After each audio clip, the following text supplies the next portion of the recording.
Everyone, I think Nancy will be joining me soon. Let me get everything posted. Hey, Bundy.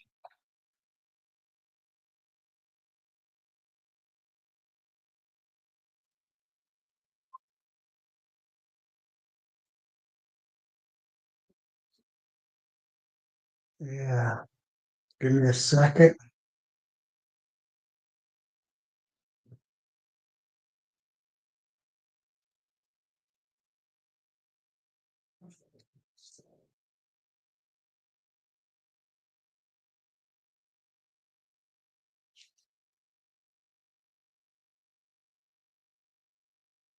Okay, it should all be pinned. Perfect. So Nancy's going to be late. Um, she's going to be on later on, she told me. Oops, don't want to hit that button. So it's going to be me unless somebody wants to join me. Hmm, it's like double posting my comments. That's weird.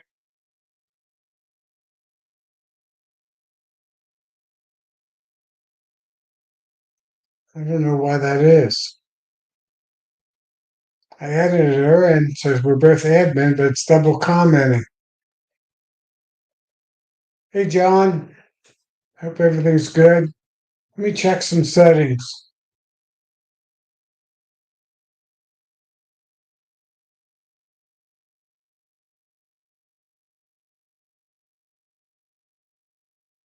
Hmm.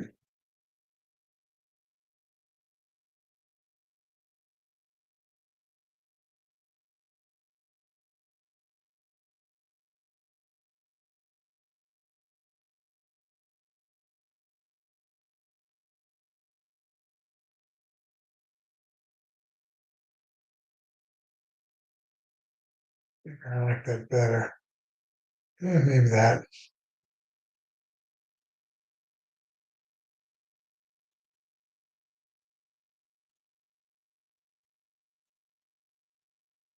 Okay.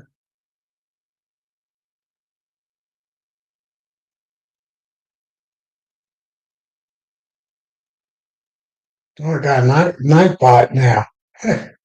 Okay. Trying to figure all that out now.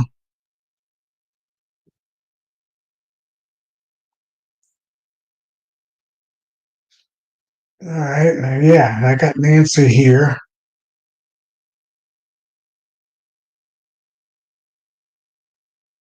She can get on when she joins on. Hey, Brett. Hope everything's good. And Joe Hop. I don't think I know you. Where are you from and what state? What city, if you want, or closest one. So I don't know if you've been on before or not. Damn, I didn't recognize you. Hey, Grayson. Hope all's good. Gonna be a little bit Charlie, but I'm like popcorn now. I'll talk about a subject in a little bit. Let people get on.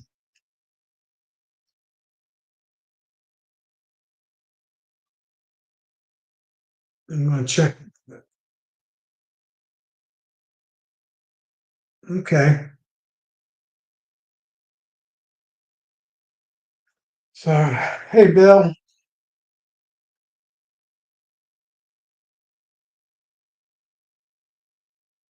No, Brian, I'm talking about that Joe Hall. And Brent, I don't know where you're from either. So I'm trying to get a little bit more documentation. My leg just tipped over. That's all right. Didn't hurt anything. Oh, Kentucky, Vine Grove. Vine Grove, Kentucky. I don't know that town. I know a lot of Kentucky since it's only 2 miles from me. I got family that lives in Louisville and Lexington. And I used to go through Kentucky to get to West Virginia and the eastern Kentucky to do the natural gas plants. I have to look that up.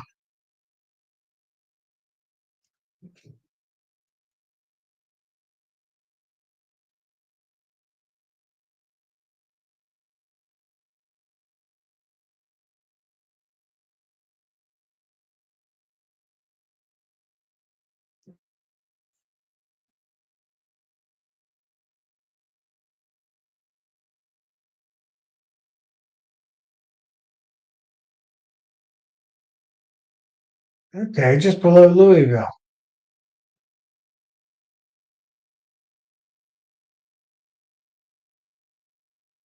Okay, I got you now. Hey, Jack and Danette, Waco, Texas. Okay, you're down in the South. So today won't conversation won't cover you little. I mean, it will some, but you'll be on a slightly exaggerated schedule. So I want to talk about what we do now during midsummer to get ready for the late fall winter setup. Yeah, south of Brandenburg. Gotcha. Yeah, probably driven right through that area in the past. I used to work a lot.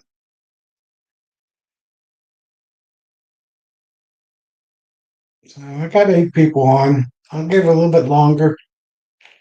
Nancy said she was going to be late, but I don't know how late she is. Hey, David. Hope all is good. Um, as you all know, I'm not treating my for mites anymore, and all 30 hives are looking up. 29 of the 30 hives are looking good. I had one that was a swarm. It wasn't a very big swarm. It was only like a 4 frame swarm. Um, Pretty early in the year, which kind of surprised me. That hive didn't make it. I think it had issues. Well, I don't think it was fine when I first got it, but I think I had a bad queen. Hey, Rodney. Um, so I'm actually moving a hive Thursday into that position, hive number 27 out of the 30. And I just checked them all. Actually, they're all down in double deep. My picture's old. Every box that you see in my background is down to double deep, and that's it. And I did a spot check on every one of them. I can't say I pulled out the frames, but I took the top box deep off, looked at see how many frames of brood they had versus honey by looking down in it, and just looked at the health of the bees, and everything looked good. Didn't see any signs of any viruses or anything like that on any of them. And out of my 6 by 12, I got a little gnats in here. 6 by 12 mating nukes. I'm going overwinter in. Um, I got 10 out of those 12. So Thursday, well, last week, I think it was the 8th. No, it was the 4th. On the 4th, I made a split. I went into my horizontal hive that has four. Well, it has three hives in it, three 24 frame hives, 12 over 12. And that's the one the third one out of the four is the one that was bad. So I took the other three are my Amish swarms I got from my brother. So they're really rocking actually. And I took a frame of eggs of each one of those three and I made a split and a frame of food out of one of the two. I think it was number four. I took a frame out of them, pollen and honey. I did that on the 4th, and Thursday, the 14th, I'm going to go into them and pull those 3 frames if they got emergency queen cells on them and make 3 splits with those. So that um, hive number 27 will not have 26. 26 it is. Wait, 20, 23, 24, 25. It's hive number 25. So it's 23, 24, 25, and 26. There's 25 that doesn't have the any mated queen in it. Then I got a four frame nuke that's exploding. Queen's been laying now for a couple weeks, 2 weeks, and I need to get her. So I'm going to take those three frames out and make splits with them into existing frames of bees that were not successful the last time. And I'm going to move that four framer into that hive number 25 location. So I'm just kind of moving things around a little bit. And then I'm hoping out of those three splits, two out of the three make it, and those will be the two I'm missing out of the 6/6 12 frame nukes. So that's my game plan. I'm doing that Thursday morning. It's supposed to rain tomorrow and be a little bit cooler and cloudy Thursday morning. So it's been unbearably hot, mid to upper 90s. I mean, low to mid 90s with 70% humidity. So get a couple hours in the morning, like 6:30 to 9:30, and that's it. It's 80 degrees by then.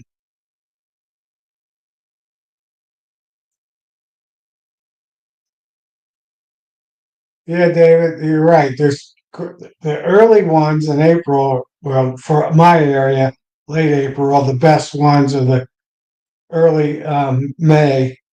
Time you get into the late May into June, a lot of those are virgin swarms and or small swarms.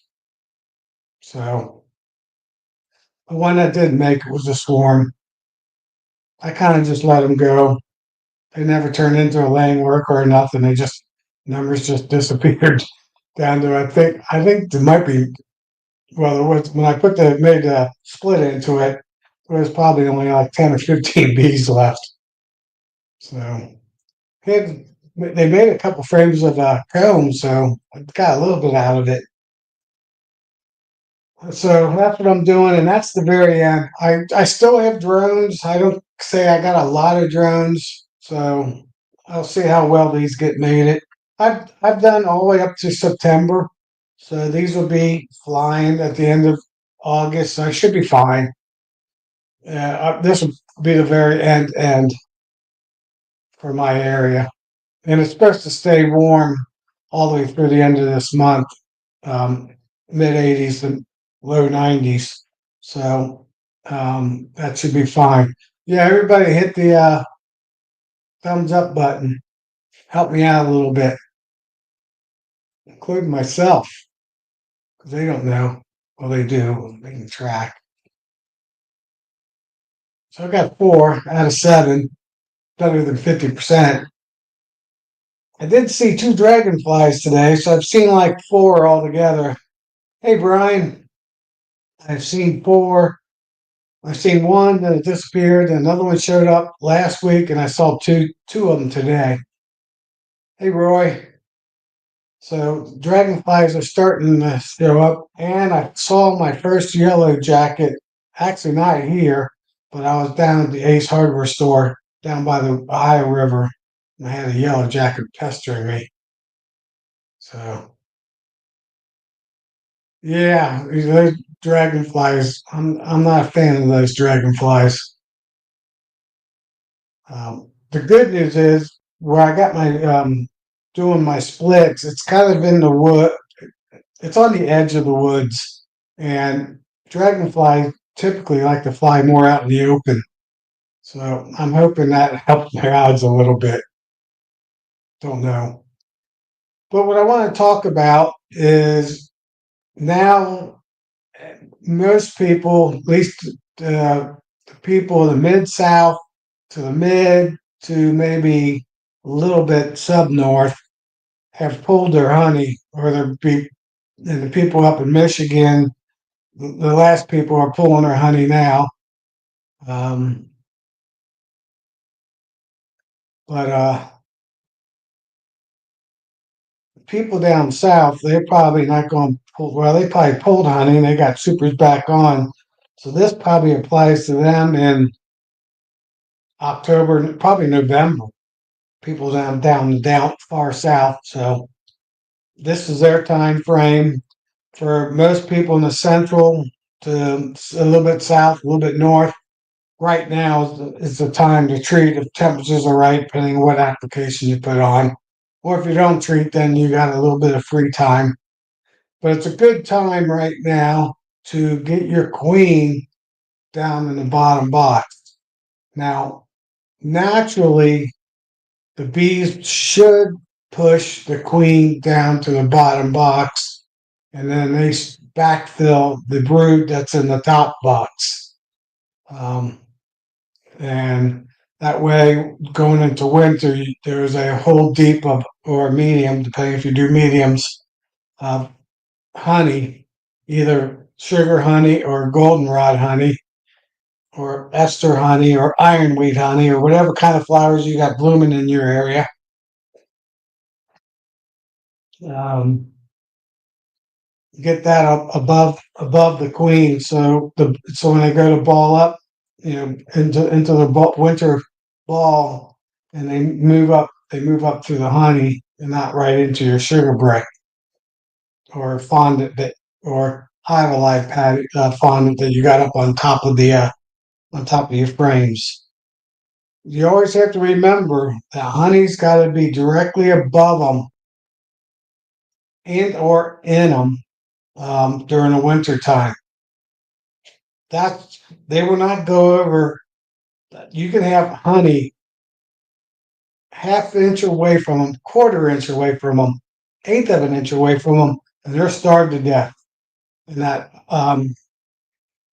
all in that February, March, up north it's probably more March. Around where I am, it's February, where we get these 60, 70-degree days, and then we'll have 3 to 4 days where it hardly gets above 35 degrees, 40 degrees.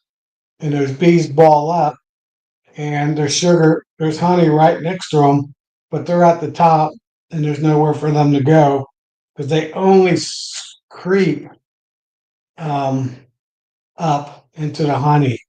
And I'm talking over a half a day, they might go up 2 to 7 bee spaces up into the honey or sugar brick or whatever they got up above, into it. So, but they won't go sideways or they won't go down either. Um, that's a tough one that a lot of people don't understand.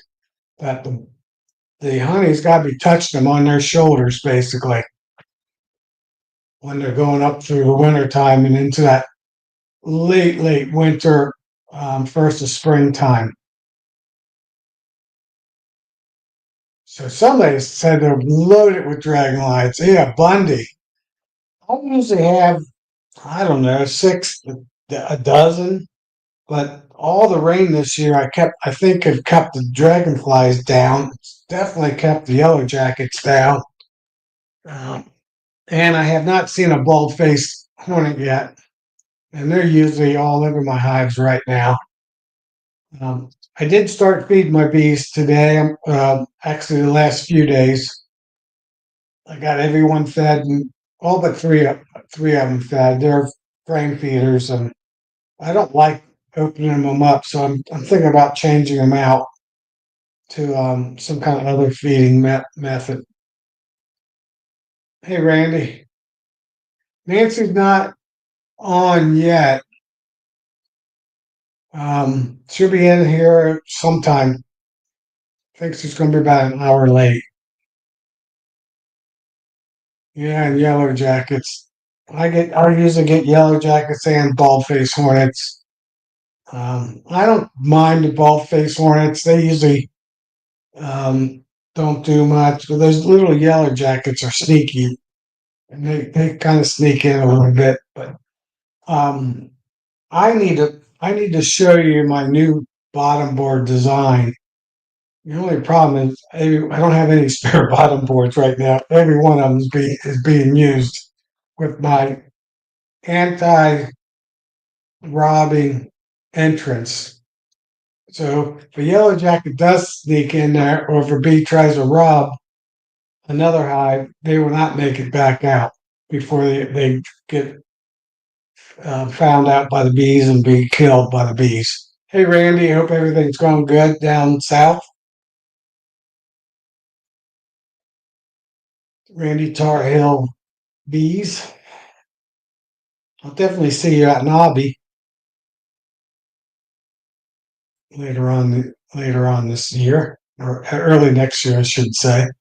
Be here before you know it. So that's a good thing you should be doing. Treating your bees now, feeding them if you can during treatment or after your treatment. It's kind of easier after your treatment.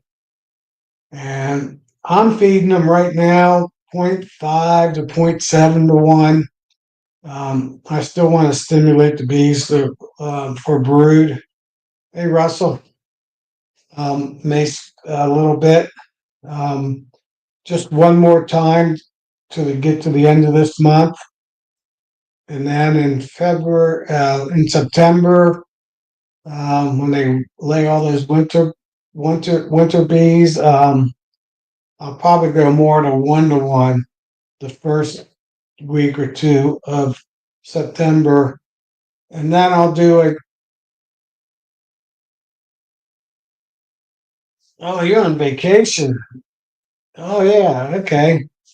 Jerky Island. I know where that is. Been there before. Good little place for vacation. Um, so yeah, then I'll be feeding them 2 to 1 after that, middle September to about the November time frame. But it's supposed to rain tomorrow. We've had little light rains the last few days. Um, then it's supposed to rain again the following week. And actually, we're supposed to get a lot of rain. 4 or 5 days in a row, we're supposed to get rain next week. So the rain has not stopped. So I already see the goldenrod, the early goldenrod is just starting to bloom in my yard. So I'm almost positive we're going to go in. My area is going to go into end of August with ground that never cracked during the year, and it's usually so bad now I could run a semi through the crack. As a saying, I mean, they're good, good inch thick cracks going through the ground going deep into the ground. You put water in it, and just run a hose for hours, and it just disappears. Yeah, Stephen, there's been some like we've had so much that our honey flow was one of the worst in 100 years, 200 years. Um, what was really bad that all of April and basically all of May, maybe not the last week of May, we'd get anywhere 2 to 5 days of rain. Then it would stop and it would be cloudy. Then we'd have a sunny day. Then we'd get 2 to 5 days of rain. It would stop. Cloudy, sunny day, 2 to 5 inches of rain. We did that for 7 weeks, right through the heart of the flow.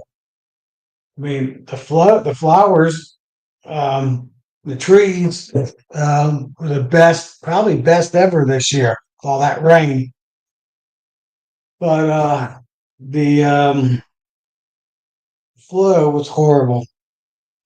So I thought it was ironic. This was my best year. All those 16 hives, except for one, hive number 10, was a medium big to big hive. 10 never took off on me. I can tell you a story on 10, but it just it died over winter. I did a split in it, didn't make it. I tried to split in it, didn't make it. Then I put a queen in there. They superseded her, and they didn't make it. Hey, Sean, Hey Tom, how are you? I'm doing great. Thanks for joining on. Oh, I It's just the decided perfect time of year, yeah. I was just sitting around this building and nobody in the building, so I decided to see what you guys were up to. Yeah. So how's everything you're up in Michigan, right? Yeah, Lansing, uh, Yeah. down in the So, palm of the mitten state. So it's yeah. raining right now. Raining here. It's the first time it's rained in several weeks. So yeah. Okay. Yeah, all the rain's been going right through the Ohio Valley the whole year. A ton of it. A little bit down through Tennessee, but they got like every other one or every third one. So that they had their honey it was perfect for them. So are you treating your hives now? It was a little cooler a couple weeks ago, so I put on some Formant Pro. I only put one pad on per colony though. So, and I'm Okay, treating with some oxalic acid too. So, gotcha. And then yeah, you're gonna start feeding them pretty soon. yeah. They need it. We're just starting in robbing season a little bit, so I'm a little apprehensive to start feeding them yet, but I will. So, yeah. Yeah, I know.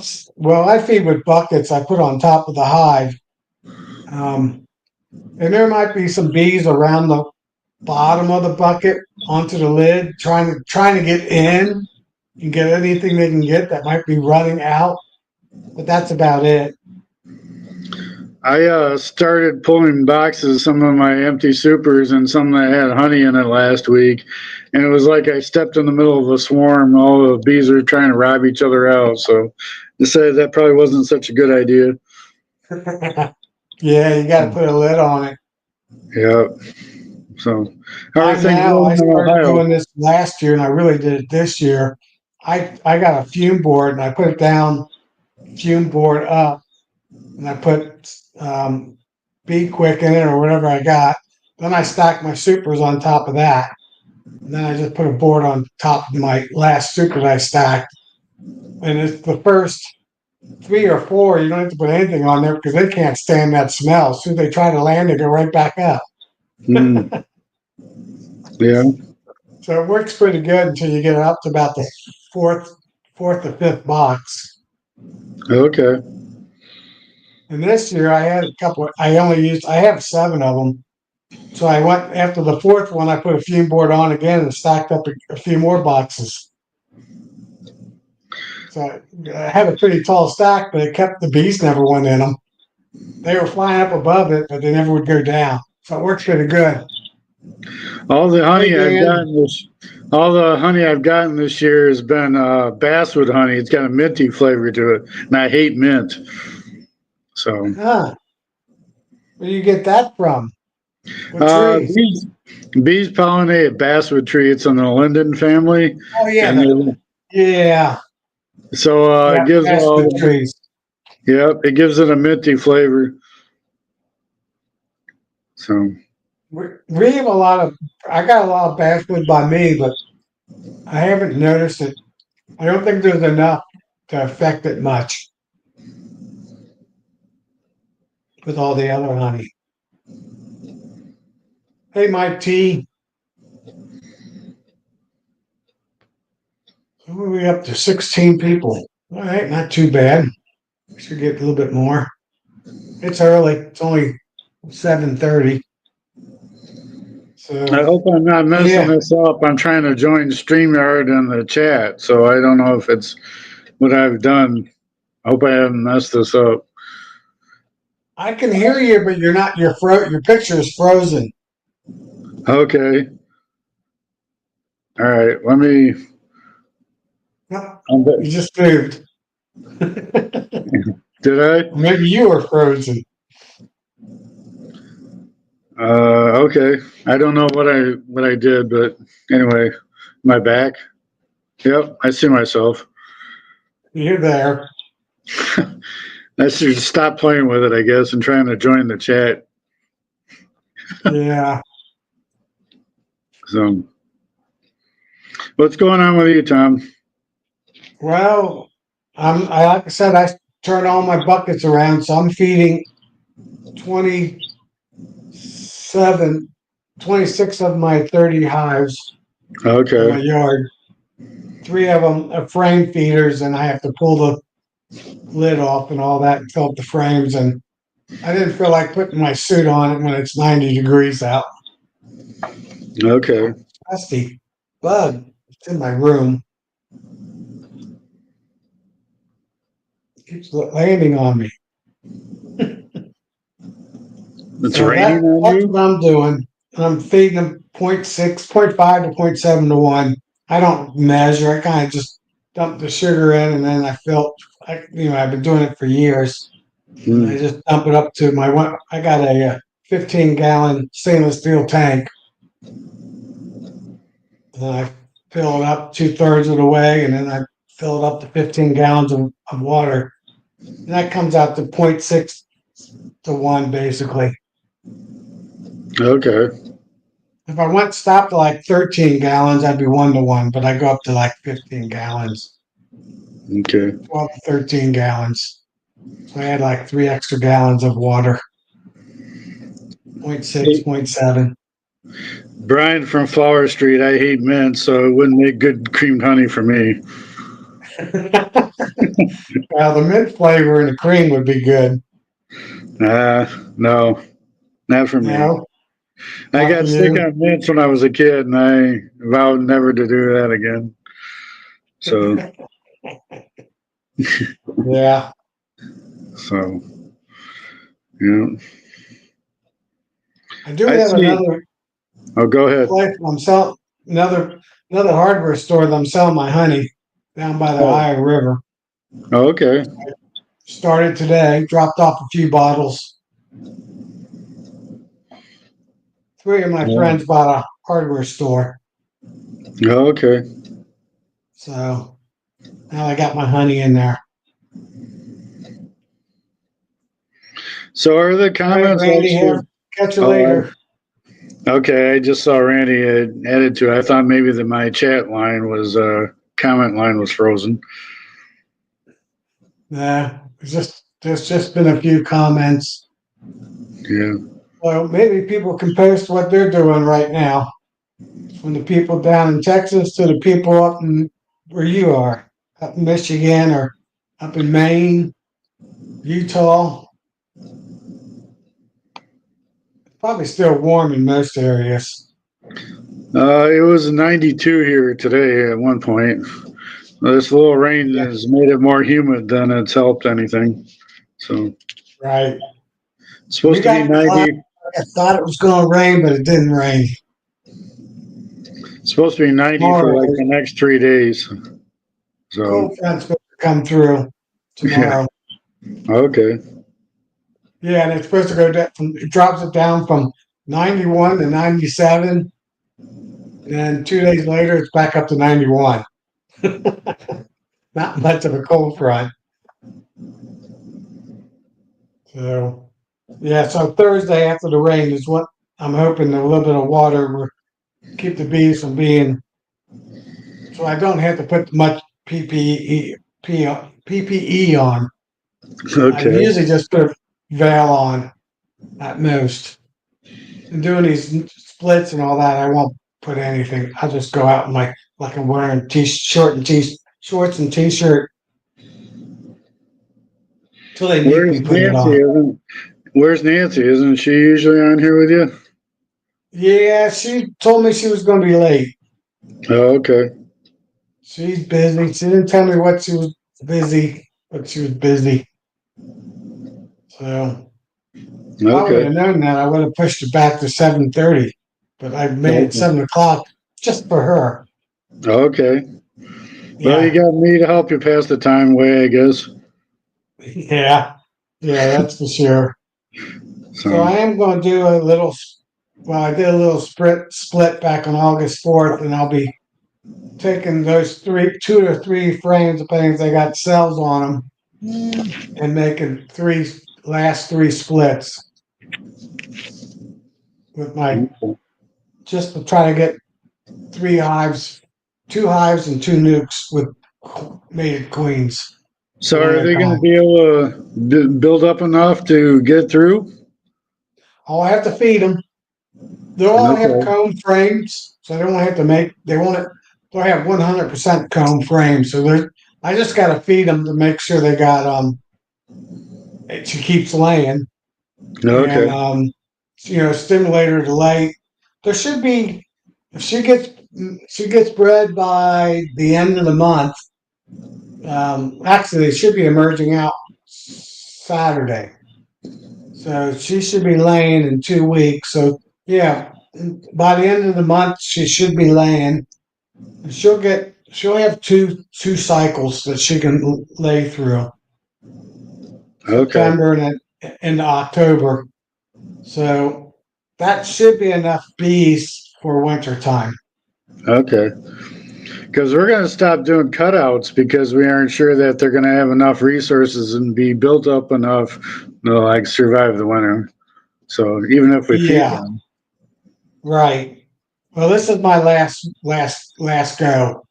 I Okay. try to get all my queens by the end of August in my area. Plus, September is when they start pushing all the drones out in my area. Okay. So I just know my area. I got to be done by the end of August. Okay. Some of the cutouts we've been doing lately haven't had any drones in them. We've noticed that. So they must have already pushed them out of some of the ones in the walls that we've been doing. Yep. Yeah. Well, you're north. I mean, you're Yeah. probably 2, 3. You're probably 3 weeks difference in my schedule. Well, October it starts getting down to the 50s and 60s, so it's still got some time. Yeah. We So get our first frost usually around the third week, the mid to late October. We'll get our okay, first frost. yeah, that's about where we are too. The fall colors start coming out, middle to late October, beginning October. Our prime of our leaves are about that same time, Yeah, second or third week of October. so Should be a yeah, good one this year. It keeps raining. Erickson and dispatch back on Last year we post. had a severe drought. This year yeah, it's severe wet. So we can't get any normalcy. okay, Crazy. Yeah. January we were top 10 in rain. February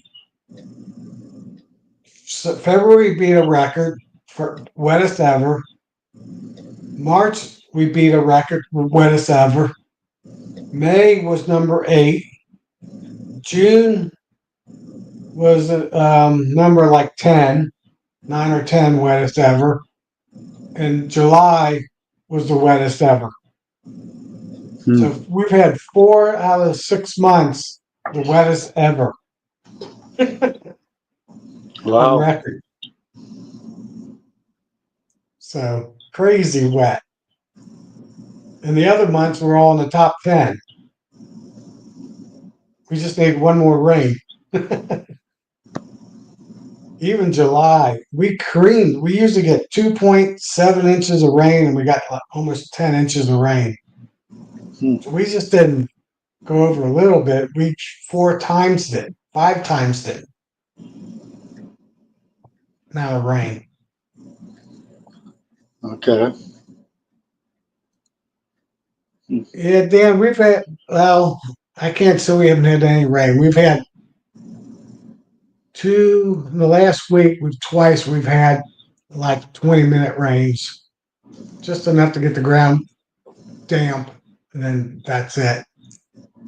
But our ground hasn't cracked yet, so there's still moisture in the ground. But it's okay, starting to dry up now in my area. But like I said, tomorrow it's supposed to rain, and then next week, Tuesday night, Wednesday, Thursday, Friday, Saturday, I think it's all high chances of rain next week. 3 or 4, like 4 days. I have to look at the forecast again.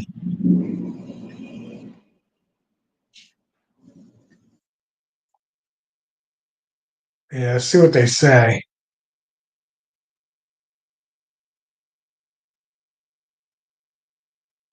Yeah, they got rain, 3 days of rain, then 4 days of sun and 3 days of rain. So 6 of the next 10 days is a chance of rain. We're going to get some rain today, and then it's going to be back in the 90s by the weekend again. So. And we're going to stay hot. Like we'll get down in the mid upper 80s for a couple days and then hot. And I just heard yesterday we're supposed to stay hot all the way through August. Wow. So, yeah. So, So summer's do you not leaving. overwinter with singles or doubles? This year, in the past 3 years, I've done 70% singles and maybe 30% doubles. Some hives were so big still that I kept them in doubles. Whoops, I lost you. But this year, my goal is to have every hive in doubles. And like I said, I plan on having my queen down here, honey up here, then up here will be a 1.5 inch shim on top of my double.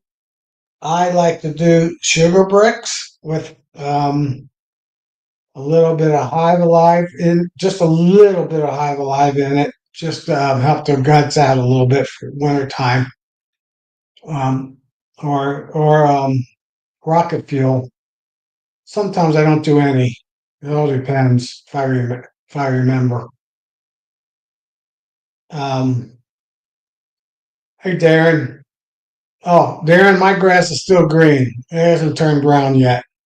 Clover is still growing like mad. I'm looking at it right now. In fact, I probably need to cut it. I'll cut it. It's supposed to rain tomorrow. I'll wait till the next week's rain. And the day before it's supposed to rain, I'll cut it. And it'll come up blooming again to get me through the end of September. So I should have clover into first week of September at least. And he said this, the weatherman said the pattern hasn't changed, so we probably get week 1 to 2 days of rain each week. We like 2 nights in one day or 2 days in a night, depending on when it comes. But that's what I'll do, and then in the end of January, to the middle of February, I look for a 45 to 50-degree day and sunny, and I'll open the hives up and I'll put my homemade, actually, I should say it'd be matte Sandy Valley fondant on top of them. Early February, basically, usually works out that way. There's a 50-degree day. A lot of times, the end of January, we'll get a 50-degree day. So that's my routine. So I'll start off with a sugar brick. If they haven't touched a sugar brick, and that when I do my late January, mid February check, um, I won't put a fondant on it until March 1st check. But typically, I'll put a fondant on them in that time frame, and then that'd be like I said. If it's early February, then March 1st, I'll check them again. And Sean's back. Hey, Sean, I don't see you.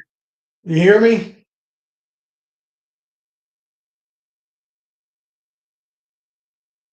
You're not showing up. Darren, Nancy's late. She'll be here. I don't know when. I think around 8 o'clock, 15 minutes. But I'm not sure.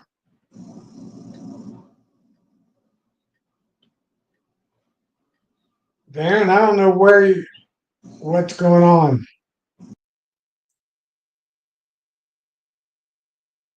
I added you. Let me, if you can hear me, I'm going to remove you and then try again.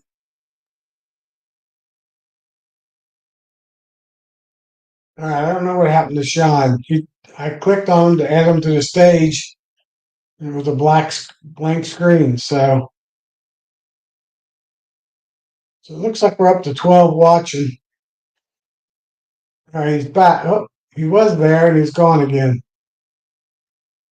But first of March, I typically will start feeding them 0.5 to 1, a little bit, my 1 gallon buckets, because the first week of March, our silver maple trees are blooming, and the red maple trees will be a week behind her. Hello, Kimberly. Thanks for coming on. So, if the trees are blooming, I'll start feeding them just that one time, just 1 gallon of light sugar water, just for them to eat off of, basically, or it'll be like that 0.6, 0.7 to 1 sugar water. Just keep her laying, especially on those cold days that we still get in March. And that should get me, 2 or 3 weeks. They won't take it down real fast at that time because the hives aren't huge yet. They're getting there. And there should be a little bit of sugar left on them, and I'll be feeding them. And I just feed them that one time, and that's it. And that should get me to the end of March. And by then, it'll be, in my area, things are starting to rock pretty good. The silver and the red maple trees will be done, and soon the red buds and those trees will start blooming. They usually bloom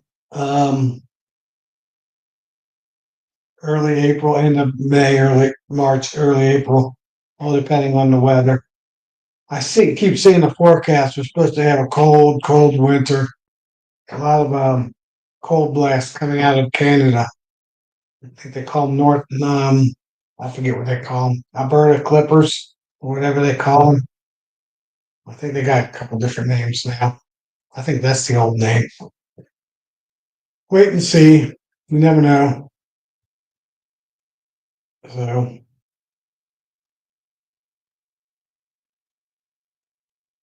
that's my typical overwintering scheme. So now, I used to do singles just because it was ease. Um, I wouldn't say it's easier. I had more boxes to store, um, but I like the idea of letting them go through the honey first, and hopefully they don't even touch the sugar brick by February 1st. And then I can just not even have to put fondant on them. I'm trying to make my beekeeping easier. So I'm going to do them in doubles. But I am making sure the queen's down the bottom box. So it's going to be like a single going into winter with honey above them. And then let them go through the deep box. And by February 1st, they should be through that box or close to through it, and then up into my emergency sugar brick. And I'll leave those bricks on to the basically the end of March. And then April 1st, I'm grafting. I'm pulling Actually by April 1st, I'm pulling Sean, you keep popping in and out. Here we go. All You're right. back. Yeah. I ended up trying to get back into YouTube and the StreamYard, and I ended up on Nancy's standby. So, yeah. Is Nancy? Oh, okay. Is Nancy on? It says Nancy Standby Studio, so I don't know. I don't see Nancy yet. She's got a whole chat group following. She should pop up in my box down here to add her to the stage. I don't know. It showed a whole chat group and it showed her StreamYard, so I got her with admin rights with mine. Yeah, okay. I don't know. That's weird. So what? Continue what I'm saying. By April 1st, the sugar bricks are coming off, the shims are coming off, and one super is going on the hives. And if it's a big hive that's already built up, might be two supers. Basically, the 1st of April, plus or minus a week in my area, depending on how long winter stayed before spring starts, and how cold spring is at the beginning.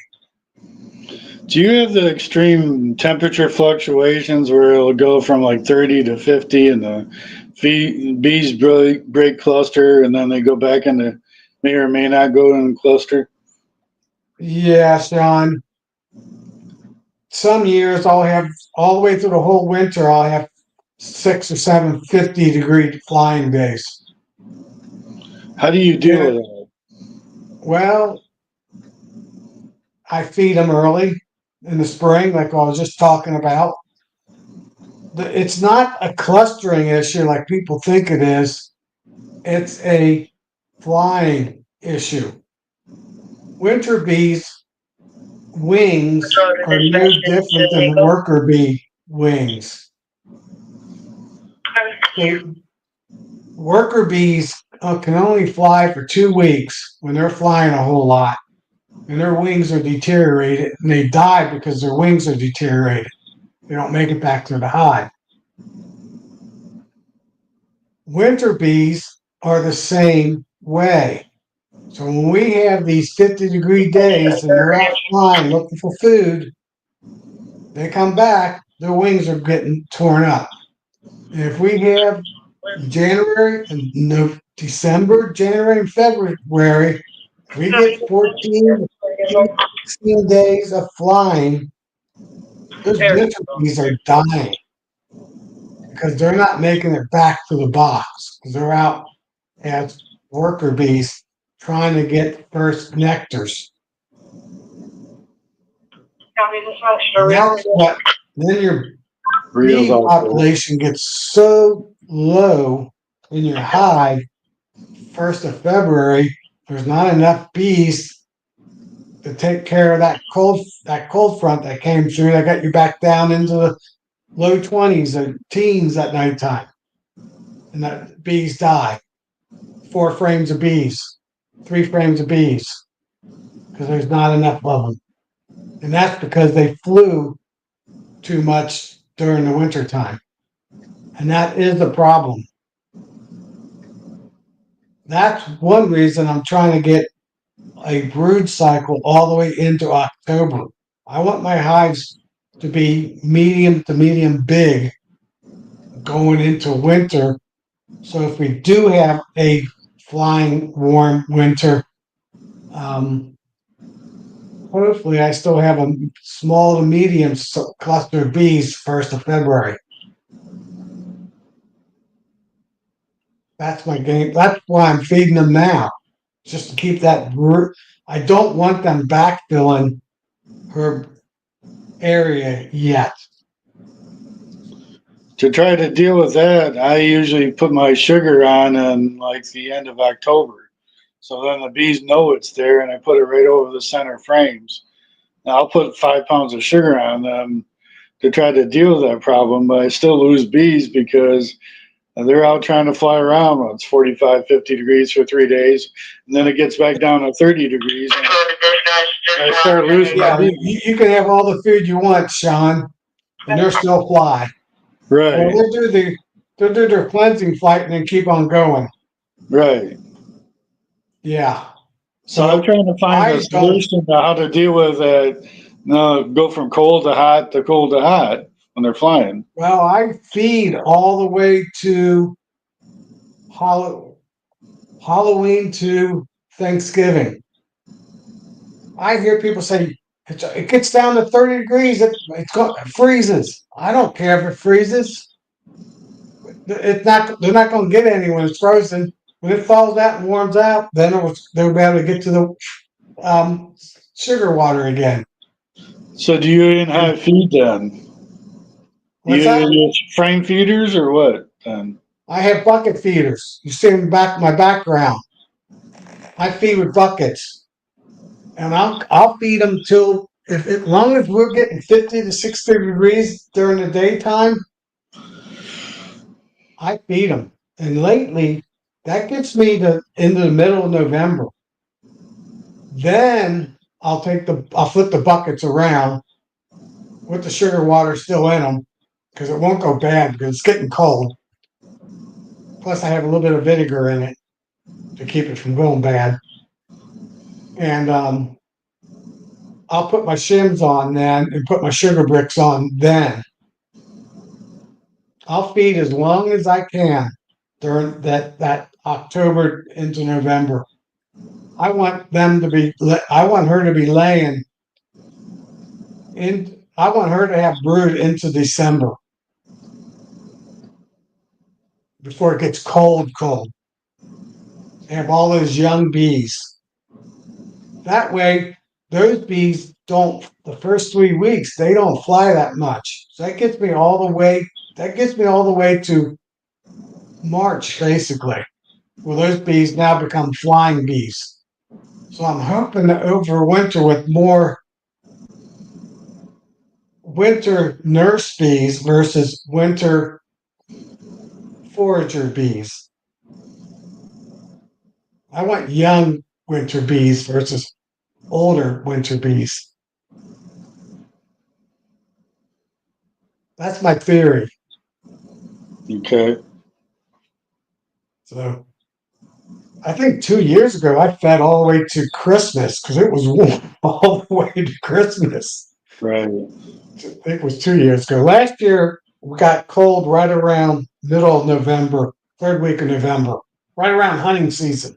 It got cold, and I knew it was getting cold, and I did it. I think the first week of November is when I changed everything. It put the shims in, put the bricks in.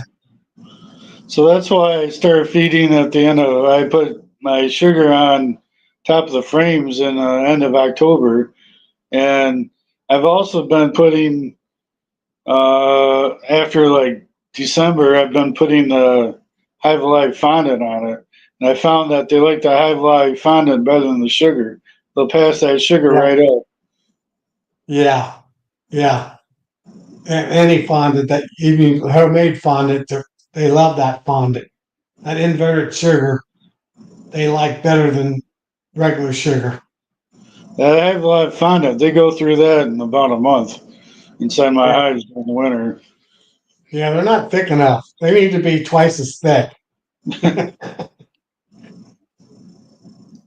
That's my opinion. Yeah. If I made them, Well, they'd be twice as thick. twice as thick, but not twice the price.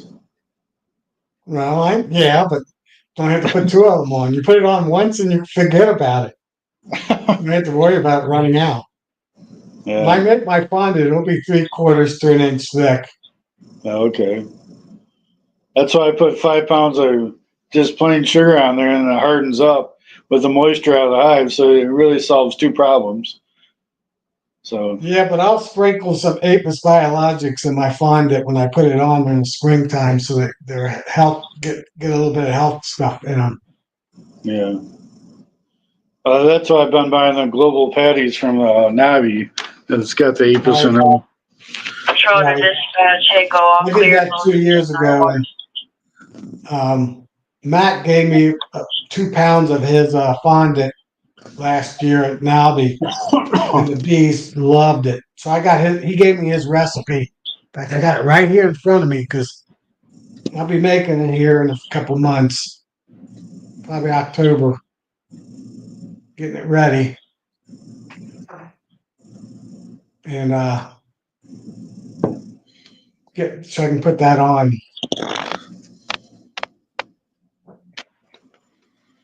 So that's my game plan. My more of my game plan. I'm not doing singles anymore. I used to do all singles, mostly up to last year. I did 50-50, and my losses were probably split between the singles and the deeps. I didn't see that much difference, but I didn't feed last year very much because I had my knee replacement. So that was an off year for me. And then we got a drought, so it was double whammy. Couldn't feed them. I should have called someone up and asked them to help me, but I was in too much. I was in too much pain. I wasn't thinking like what I need to do for the bees until it was too late. You must have had some of the good stuff you're taking then. Well, it would just hurt. I mean, first 2 weeks through October, it was painful. Yeah. Yeah. Yeah. So your knee's working right now then? Oh yeah, it's 98%. I mean, this week I moved 8 tons of aggregated blacktop, shovel and wagon, and yeah, it ached a little bit after the second day, but that was it. But my whole body ached, Yeah. so it might have ached a little bit more. But and I'm still finding out. I'm using some building muscles around my knee that I'm still building this summer. So and then they ache because I overdid them.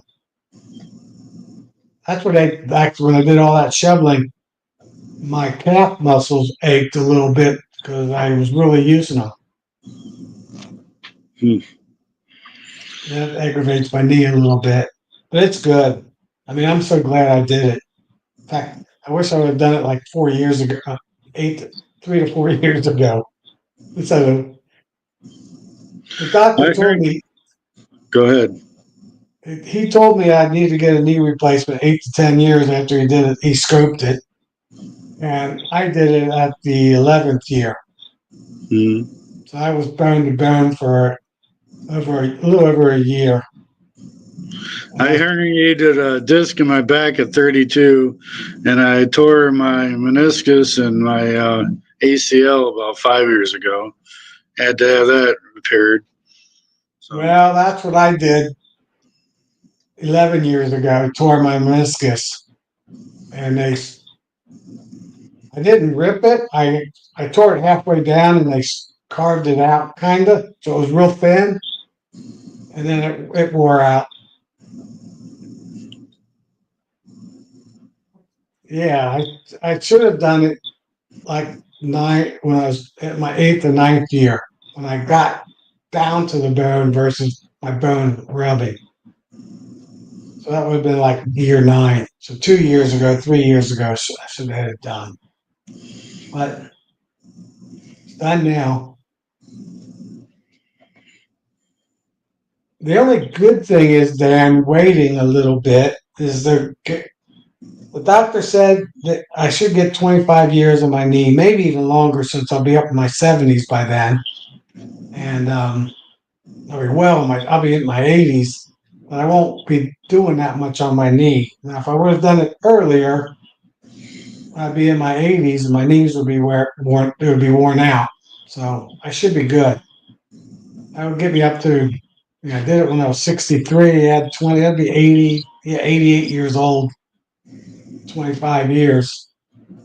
So I shouldn't have to worry about it. See if I'm still beekeeping that. My I hope goal. so. Um, I golf with a guy that's 91 years old. Wow. You might have to get yourself a hive lifter by that point. Yeah, you're right. Or hire my sons to come over. Well, there's different types of hive lifters. Yeah, there is. Your son or a manual one Yeah. mechanism. Actually, I'm going to look, if there's any at Nobby, I'm going to look at them. Canton says he's trying to get companies to bring one, but then nobody seems to want to bring them. So, yeah, I don't know if anybody's going to bring any or not. I might be getting one in a year or two,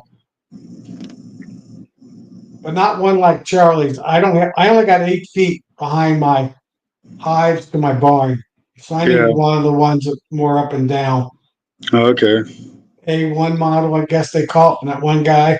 But I think there's 3 or 4 people that make them now. So I saw a new guy the other day was starting to make them. So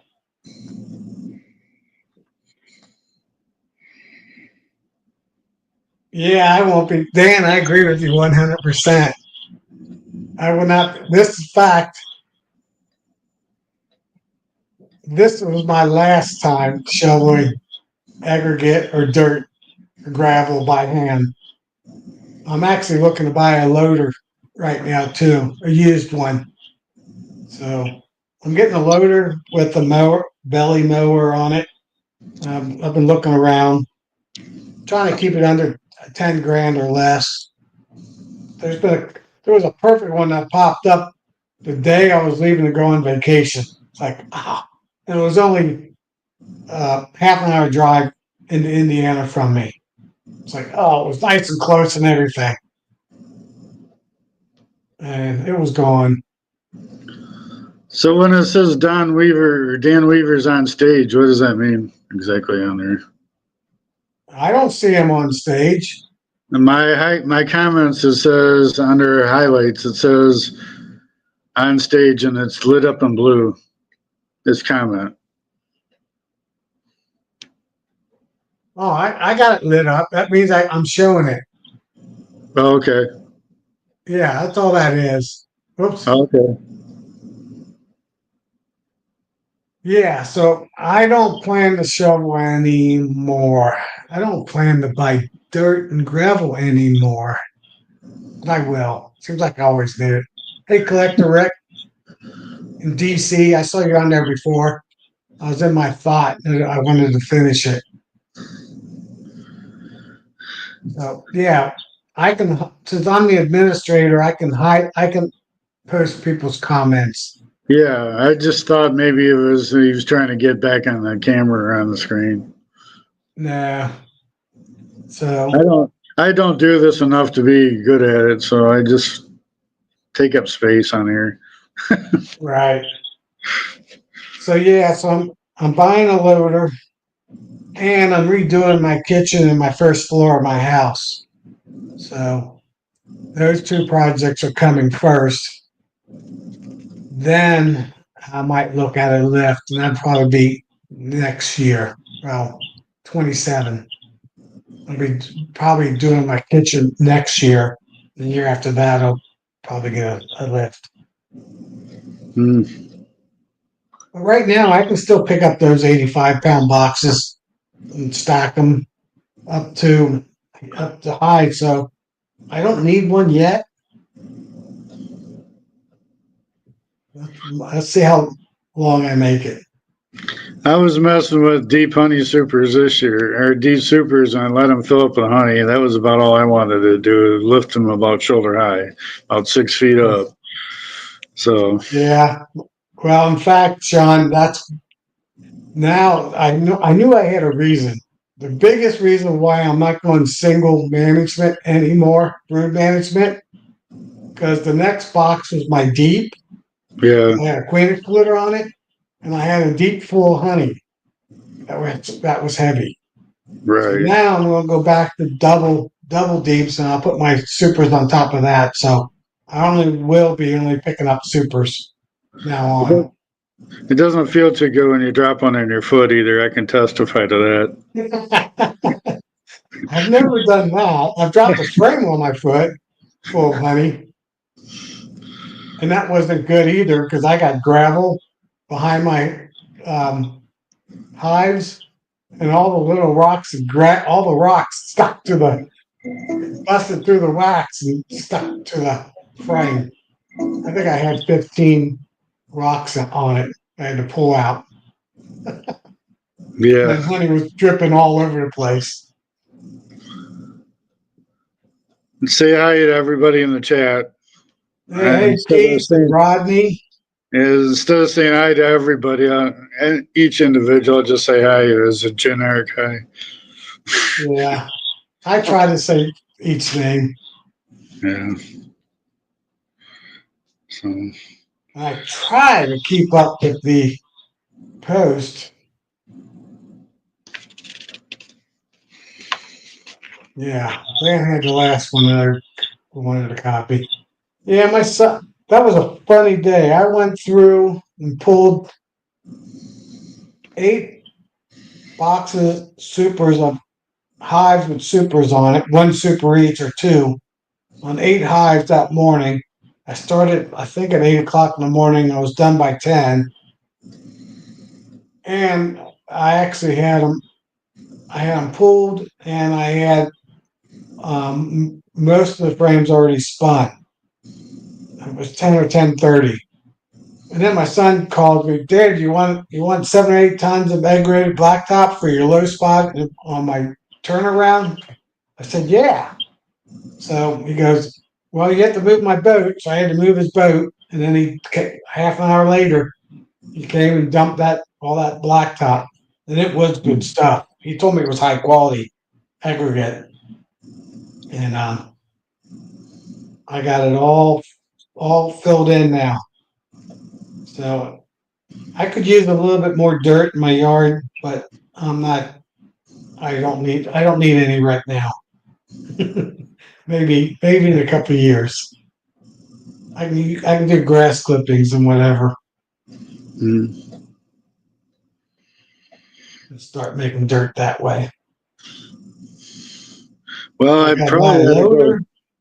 probably should go wander around this building when I'm getting paid to do so. Oh, you're working? Yeah, I see. Pulling a 16-hour day today, so usually I don't get in chats at night, and I watch them during the day when I'm a security guard. I have to respond to the front door. It's a locked door. I decide who gets to come in here. I work for a public utility, and then I watch 35 cameras. This is an electric power plant and a steam production plant. So it's run by natural gas and a 727G jet engine. So I'm security for that, and I'm pulling a 16-hour day today. So wow. So, and I'll be back get out of here at 11 tonight and be back at 7 a.m. tomorrow again. So, another 16 or? No, it's a 8-hour day tomorrow, but I fill in once in a while. And the second shift of today will be a time and a half, so I don't mind picking up a little overtime once in a while. And I'm going to talk bees a little bit. Yeah, I sit on a chat group. So all right, thanks for coming on. Hopefully Nancy shows up soon. I got on Ricky's a little while last week, so talked to him a little bit. So right, I was in the chat in the comment section. Yeah, I make my way around once in a while. You know, I don't want to be a total neglect of everybody. So even if I'm not in the chat, I'm usually watching the following day and reading all the comments and whatever I can do. So I do my Tuesday now since Bob doesn't do it anymore. And I help Nancy out on Wednesdays a lot of times. And I'm done. I don't get on anybody else's too much after that. Yeah, I wouldn't want to be on that much because that takes all your week, and there's only so much you can talk about sometimes. Right. Right, especially this time of year and going into winter time. All right. Less and less. All right. I'm going to try to figure out how to get out of here. So, I can remove you. all right. If you want to do that, then I don't have to figure out quite so much. Thank you, All and have right. a good night, everybody. All right. Thanks, Sean. See ya. All right. I removed them. I can do that being an admin in StreamYard. So yeah. So that's I pretty much, with a little bit of interruption. I feed until I can't feed. Um, through October, basically through October in my area. As long as I'm consistently getting 50-degree days where I know the bees are not bundled up, I'll be feeding them if they need it. Um, I don't do a whole lot of 2 to 1 until that time. Like I said, not till October. Um, I want them. I don't want them storing it. I want them to be stimulated so she's laying at least through October as much as possible, and then they'll have extra. They'll store it with no problems by the end of 1st of November, and it should my 2 double deeps should be full by then anyway. So I maybe then I'll just be feeding them just the if they take it, just to keep filling up what they're eating. And like I said, once it does get cold, I just flip the buckets over, and then by middle of November, Thanksgiving, I'll put the shims on, put the sugar bricks on them, and I usually do 3 pound bricks, sugar bricks about an inch and a quarter thick. That's why I do 1.5 inch shims. And that should get me all the way to March 1st. Well, like I said, I'll check them. First chance I get in February or end of January. Like Darren just said, Sean just said, we get these warm days. I'll pop. All I do is pop the lid. I don't go into the hive. I pop the lid, check the sugar, close the lid back up. If I see that they're thin on the sugar brick, I'll mark what hive that is. Actually, I'll turn the brick that's on top.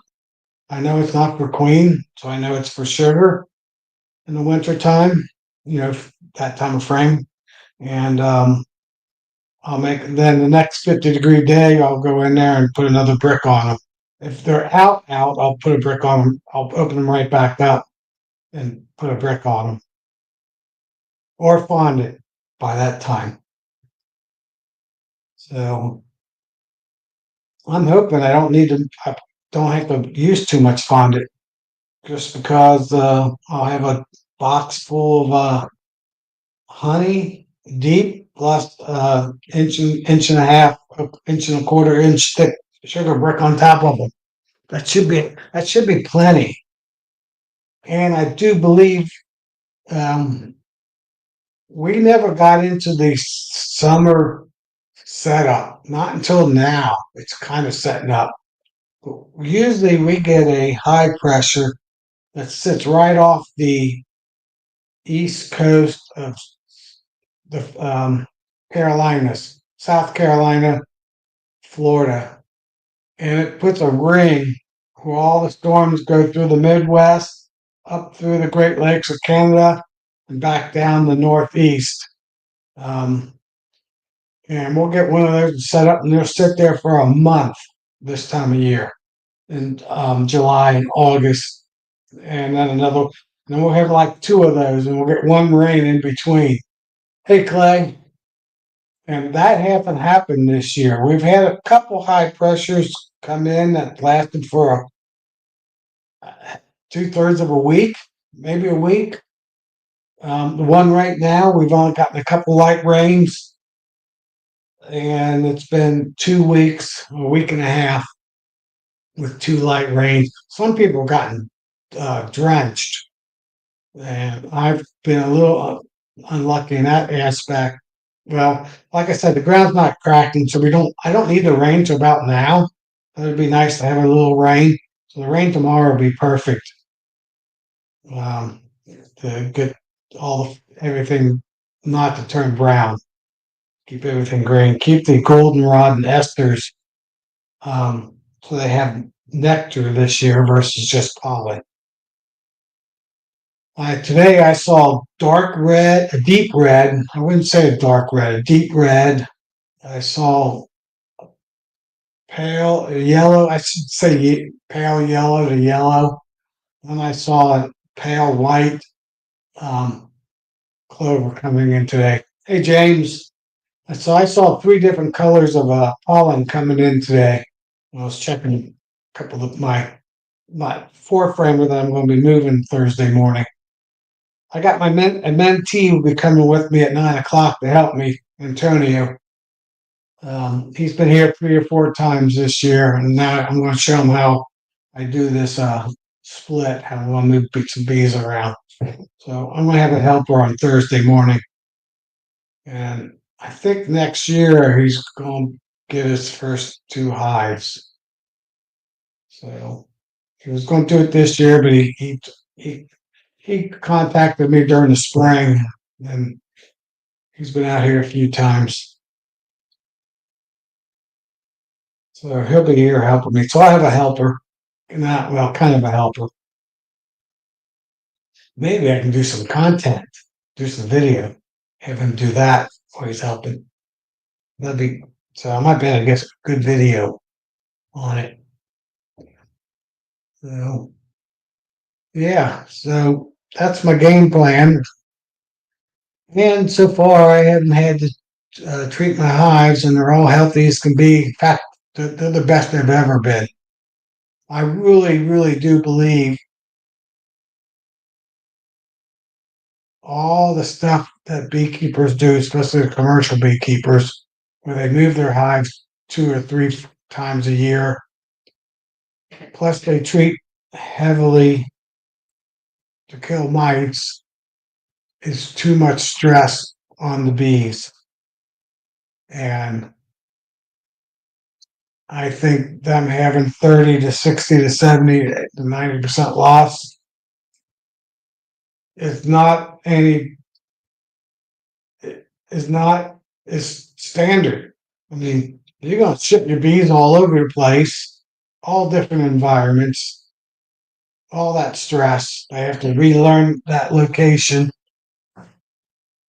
then hit them with chemicals. Plus, the farmers are putting so much chemicals on their plants these days.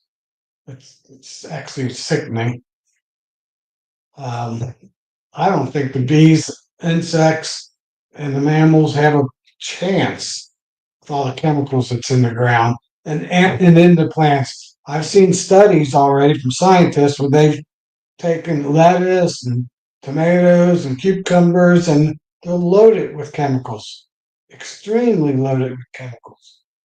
And I know our honey and the pollen is loaded with chemicals, with Roundup and all those chemicals used that everybody uses in their yards and farmers use. So that has to be a huge stress on the bees. And then we're putting more chemicals in there to kill a mite. And everybody most people know that I'm now using predator mites to take care of the mites. So real soon, in front of my hives here, I'll be laying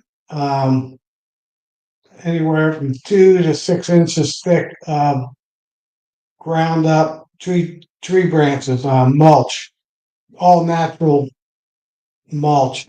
I'm working on my chipper right now to get it working. And once I get that fired up in a week or two, it's just been too hot to work on it. I'll get some wood chips, and I'll have that will really help me with the pseudo scorpion mite. They love wood piles. Grass piles mixed in with wood piles works really good too, but all grass is too dense for them.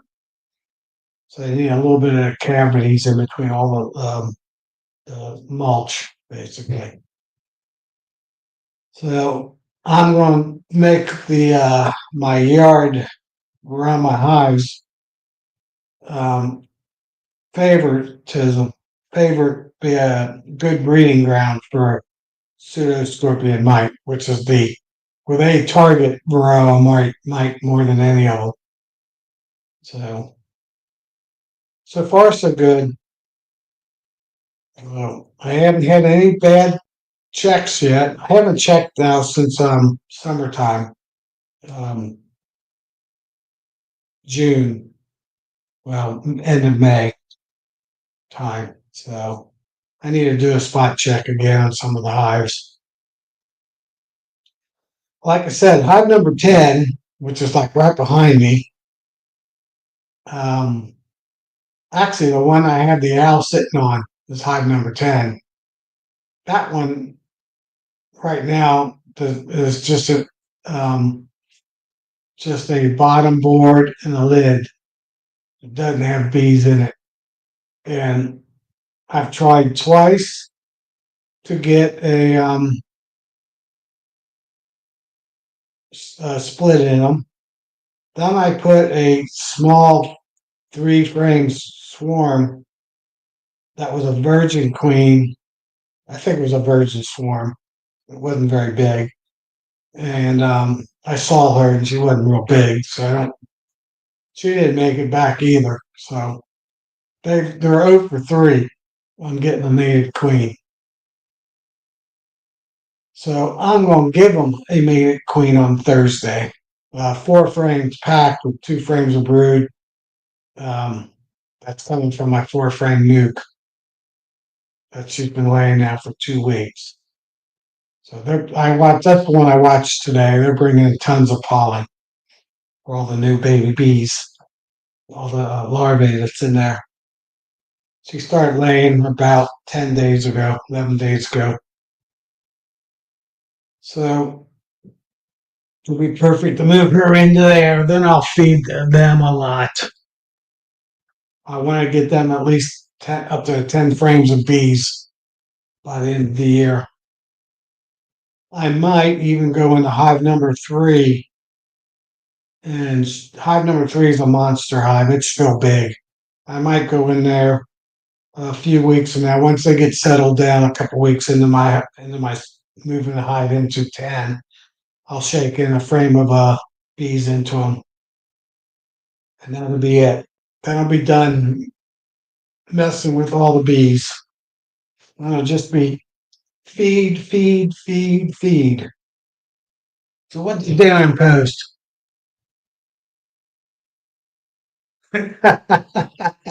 Yeah. I don't. She said she was going to be late. I just didn't know how late. So we'll keep that up there. I haven't seen her yet. I gave her the link yesterday. Let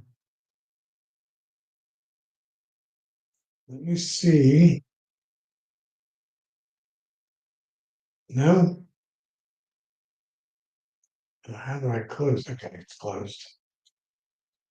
So yeah. So I just do my treatment, and I used to do last year.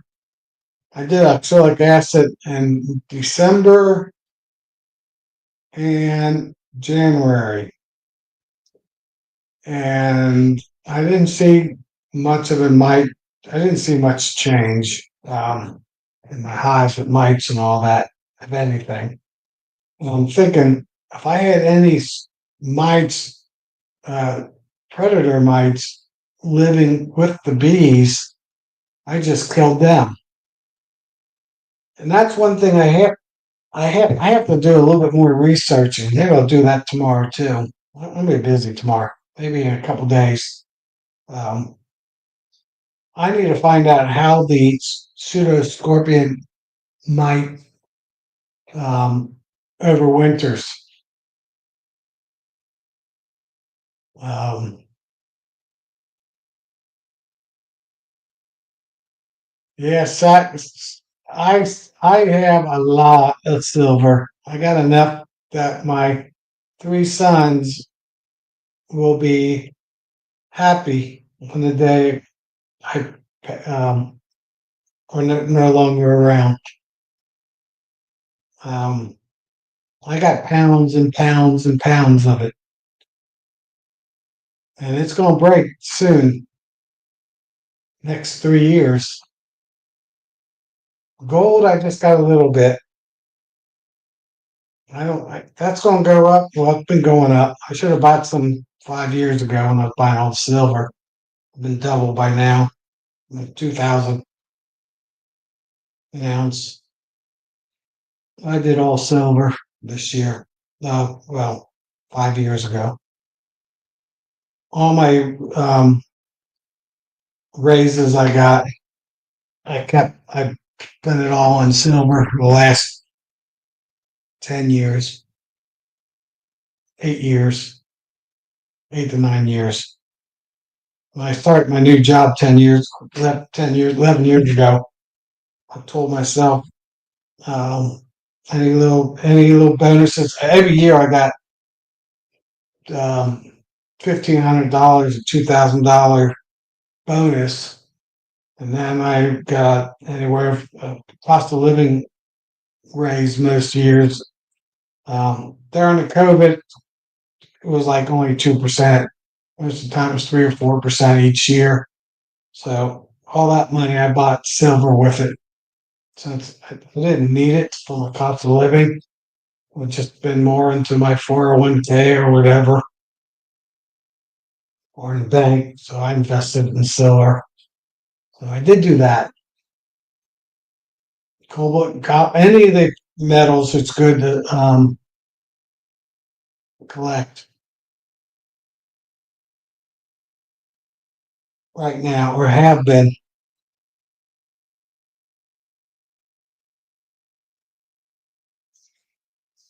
Um, so yeah, so my clover is still green as can be. I still see bees on it. I have one hill that's below my barn on the other side of the barn that slopes to the south, and that clover is still blooming, but it's getting dry. So it'll tomorrow's rain will bounce it back.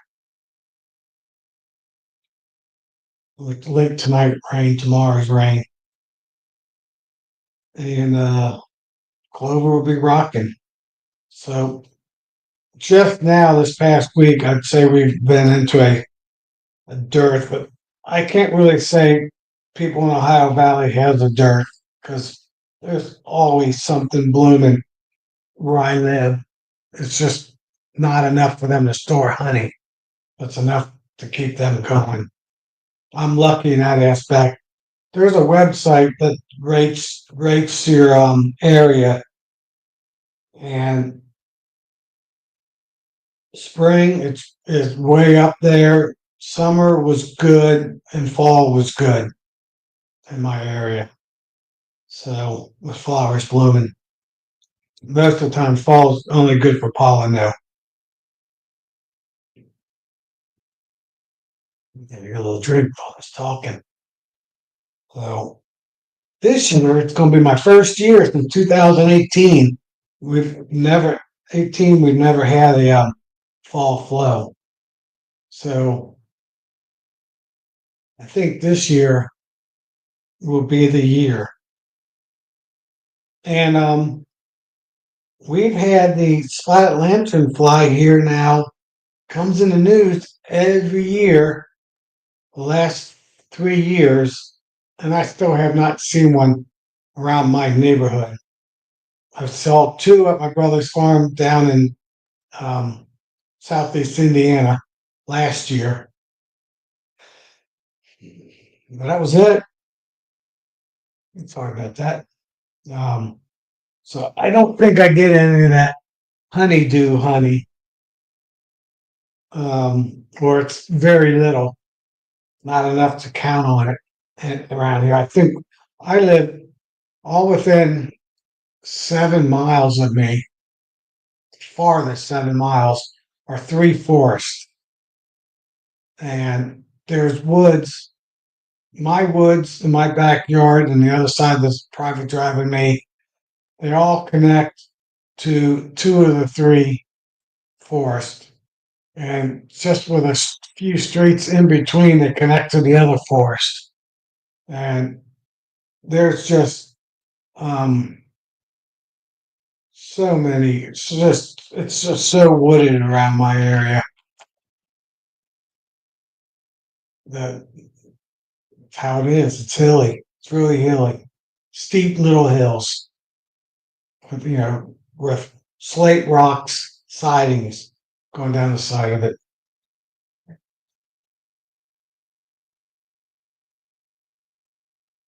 Oh, Kimberly, my goldenrod is just starting to bloom.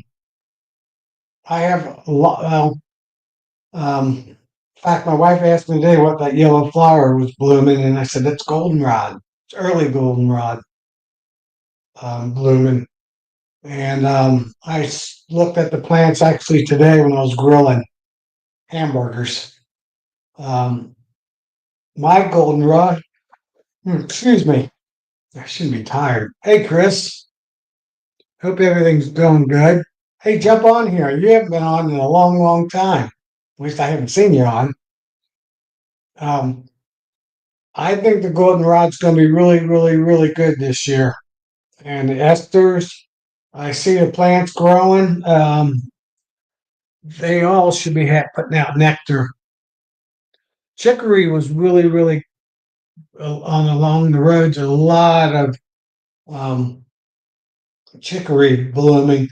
But I read a couple of years ago that chicory does not put out much nectar, much of anything, pollen or nectar. It's just a chicory weed, and they got that nice little blue flower. But I guess the flower is pretty small. They just don't put out that much. So I don't think you can count chicory as a nectar flow. Too bad. There's a lot of chicory around, at least around my area. Every roadside seems like it has growing up. So I don't know. I don't think any other people. Bundy said, yeah, just starting in his area. That's about right. Usually, middle of August, the goldenrod, early goldenrod starts. And then about September 1st, the main goldenrod or the typical goldenrod is blooming heavily. And then the ester, about 2 weeks after that, middle of September, will bloom until a hard, hard freeze. A frost or light freeze will not stop the ester, but a hard freeze, low 20s for most of the night will get them. But low 20s just for a couple hours in the morning won't take out that ester. Yeah, Kimberly, we have tons. Chicory is about the biggest I've ever seen too this year. A lot of chicory. I just wish it was a nectar source. A big good nectar source. Rosa Sharon's been blooming really good this year. The trees are heavy, and that is a good pollen and nectar source. In fact, next Saturday, um, well, this coming Saturday, I'll be driving up to Greenfield, Indiana, to meet Morgan. He's a beekeeper. He used to get on a little bit, and I'm going to help him move a couple hives to his new house. He got a new house. He still has his old house, and he's got a bunch of Rosa Sharon. So with my labor moving a couple hives, helping him move a couple hives, I'm going to pick up some Rosa Sharon and We're going to do that in the morning and then have lunch, and then I'll be heading back home. That's the game plan. Hopefully, my wife comes with me. So we're going to have hamburgers and brats and mets and stuff like that on the grill Saturday, this coming Saturday. So Morgan Smith, I don't know if you guys remember him. He's a truck driver.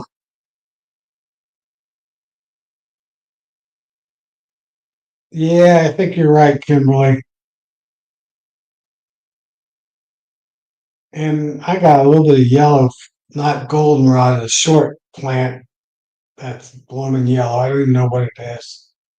Well, I know it's good. The leaves are good to use in salads, but I don't know the name of the plant.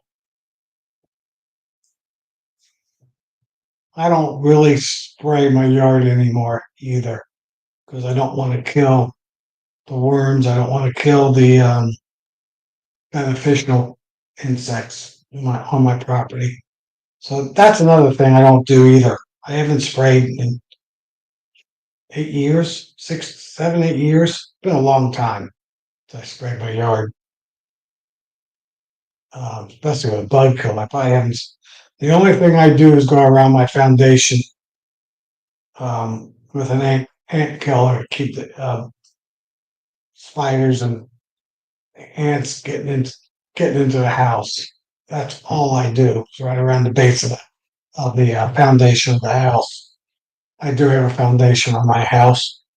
In fact, I live in a ranch house, 3-bedroom ranch, but the basement, 2/3 of the basement is above ground. Only the front and the garage part and the a third of the south side has dirt. It's sloping hill actually fades down. So 60% of it actually is is open to the outside. So it looks like a double 2-story house, but it's actually a ranch. And I got a bedroom and a bathroom down in the basement. So it's not really a basement, it's just a lower level. Cornflower and wing stems blooming. Yeah, wing stem. Yeah, that's another one. It's all blooming. Started to bloom just around my area. Some same thing. So the late summer, fall um, flowers are starting to bloom around my area. I think a lot of people's area. Now, people down south in Texas, that's a whole different story. So you guys have to add another month to that at least, probably maybe 6 weeks. So when ours is done and we're getting a freeze, your fall is just starting. It's actually your winter is your fall, early winter. So the same thing goes for you guys. That's a good time to treat and feed a little bit. Get them through that January, where end of January, where it does get cold, even down the south. They might even get snow like they did last year. I don't think that's happening this year. Um, I think there's going to be cold fronts and northeasters. I think northeast is going to get pounded with those northeasters that come up from the south up the east coast. We didn't have any of that last year. Yeah, the thistle is blooming down my area. Field thistle, yeah, thistle. I think is blooming. The white flower or white knot, whatever you want to call it. Yeah, we are blessed to be in the Ohio Valley, except for our winter times are tough because we get so much warm weather. Like, get that Gulf weather, and then we get that Canadian weather every other week. But yeah, flowers. We have flowers most years, all year round. All spring to fall. So yeah, Ohio Valley's good. I think the Tennessee Valley, at least the northern part of it, is really good too, or most of the Tennessee Valley, except for maybe the southern half of it. kind of like where Cayman lives. It's all pretty good. At least, yeah, I'd say central to eastern part of Tennessee. The western part probably getting it's too much, gets too much to the Midwest, getting too hot in the summertime. So I need Nancy to get on here and find out what she's doing. What time is it? 9:15. Wow. Well, maybe she's not getting on. I don't know. I don't know what's going on with Nancy. Maybe I shoot her a text.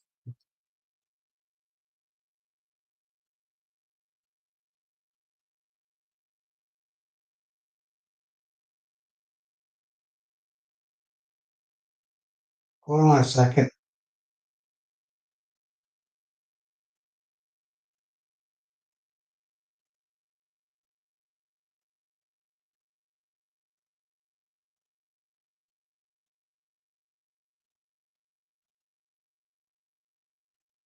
Okay, I just sent her a text. She might have forgot. And I don't think she scheduled anything for tomorrow either. It might be just be the stream team, as far as I know. Let's see if she sees my text. What else did we talk about? Yeah, I don't know why she was going to be late. She didn't tell me. She just told me she was going to be a little late and she'll be jumping on. So, don't know. Don't know. She hasn't responded back yet. I'll give her a few minutes. So, yeah, so I'll be overwintering in doubles with a shim, with sugar brick. I used to do mountain with the newspaper, and it seems like half the time some of it was falling down the um, through the entrance of the hive, and they're pulling it out and then dropping it right there. And then when we get a little rain or a little snow, it melts, and then the next day it gets up to 50 degrees. Then the bees come out, and there's bees all over the front of the hives, getting a little bit of a melted sugar. So I stopped that, and I now make um, sugar bricks. 1 cup of water to 10 pounds of sugar. And I mix those together, and I just mix it all together. Then I take those 6x6 or 7x7 by 1 inch, I think they're inch and a half, and I pack that in there.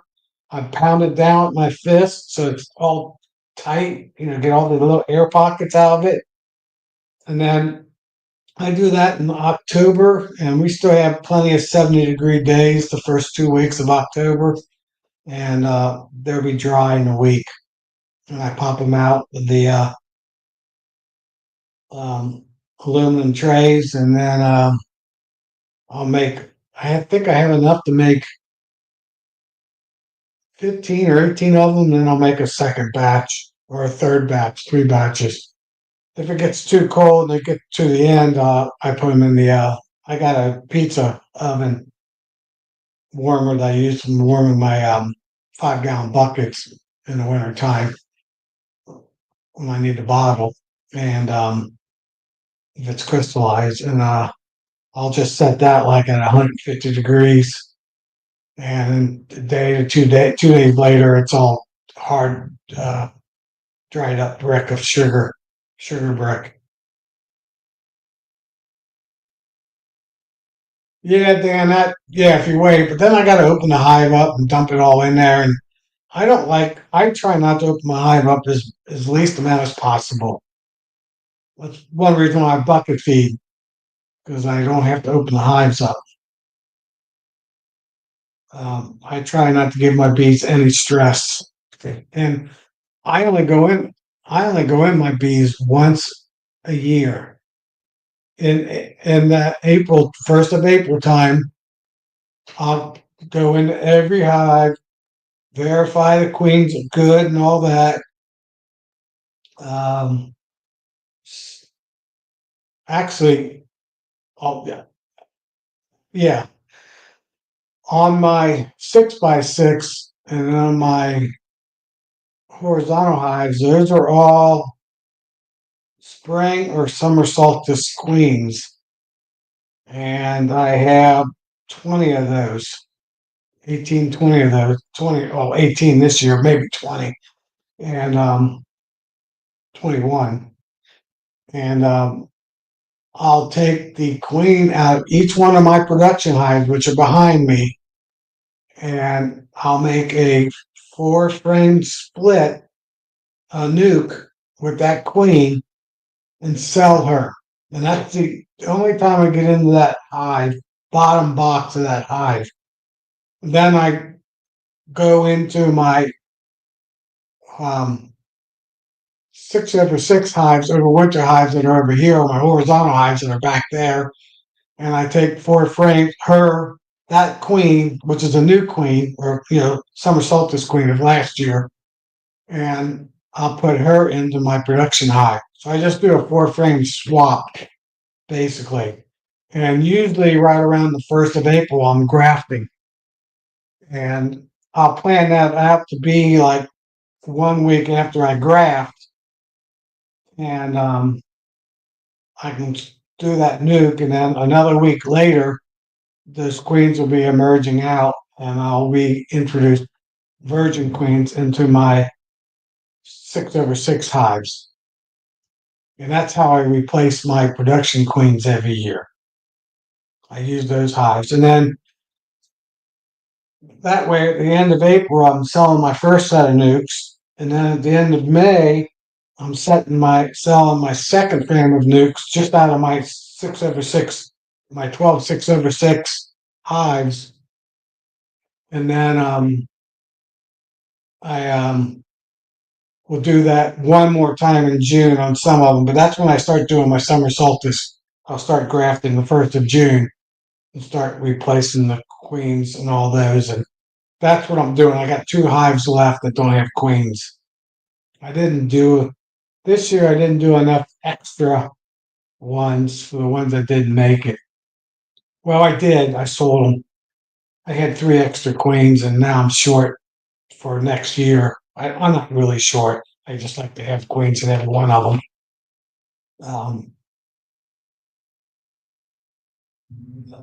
Oh, I hear thunder.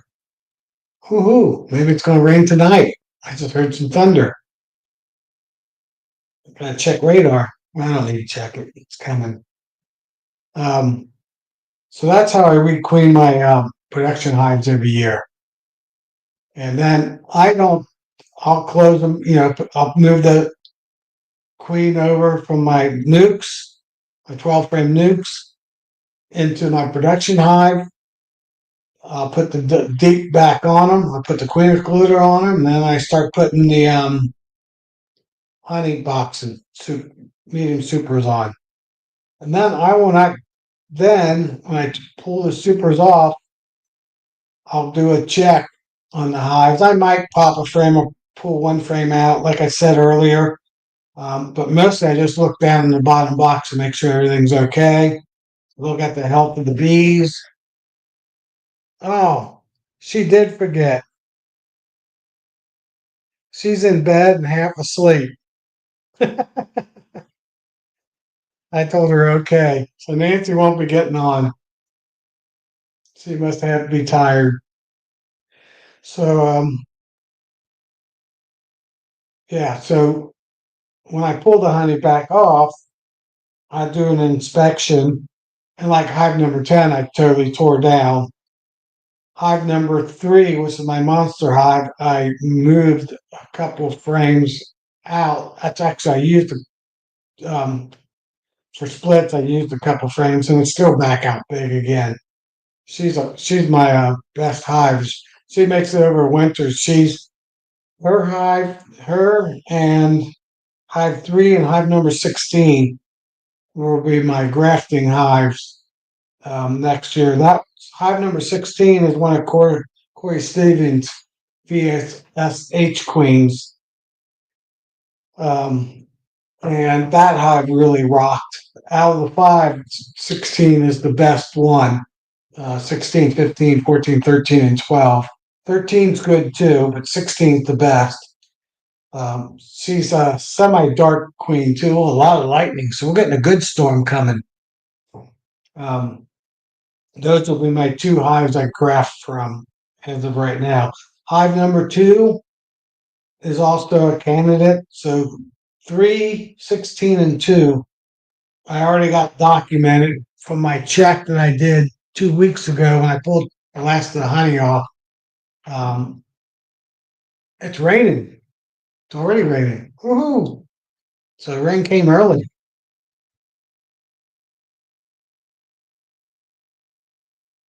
Oh, okay. So it's on Nancy's showing on Nancy's cancel too because I could I could close it if I wanted to, but I'll leave it going.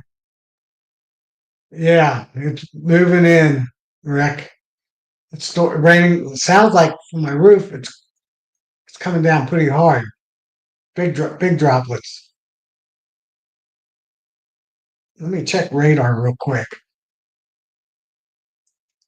I didn't think it was coming this early. Yeah, rain and thunder. Oh yeah. Okay. It's yellow, red, a little bit of red.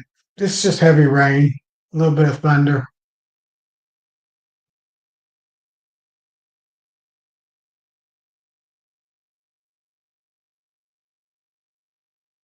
Yeah, some heavy stuff's coming. And some more behind it. Yeah, it's gonna rain all night, off and on all night. Yeah, so that's what I do. And I don't, like I said, I'll get into the hive in about the second week of April, or the first week of April. Last this year, I grafted the first couple of days of April. I think April 2nd or April 3rd.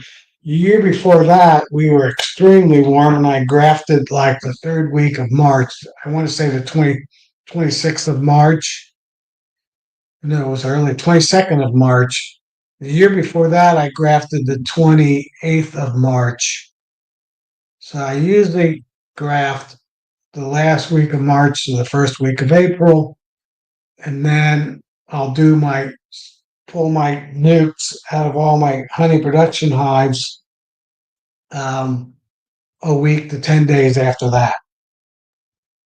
And then my queens will be emerging the following week. And then I'll plug them into my 6/6 I moved the queens from and get that going. So the first time, my first cell of nukes will be like 20 to 24 nukes. And my second time I sell is usually around 10 to 12 nukes. So I get 30 to 40 nukes I sell. I'm going to try to get a few more. I just talked to the guy today, Kevin. He's got an 11-acre property farm. He's got a barn on it, so I guess it's a farm, but it's got a house and a barn on it that he has. And I'm going to put 5 hives on it, maybe 7 hives on it. I'm going to move 5 hives off of my place, and I got 4 hives. Actually, I got 4 hives on another property. 3 8-framers, and I got a 10-framer, and I got an empty 10-framer over there. I did a split last month, back in June, and only one made it, and I combined them. So the other one's just empty. So I'll move 6 hives. I'll move my 5 plus that one over to his place. And then next year I'll make a split again, or I'll take one of my nukes or a customer that didn't show up. And I sell my nukes and Put 7 hives over there by spring of middle of April next year.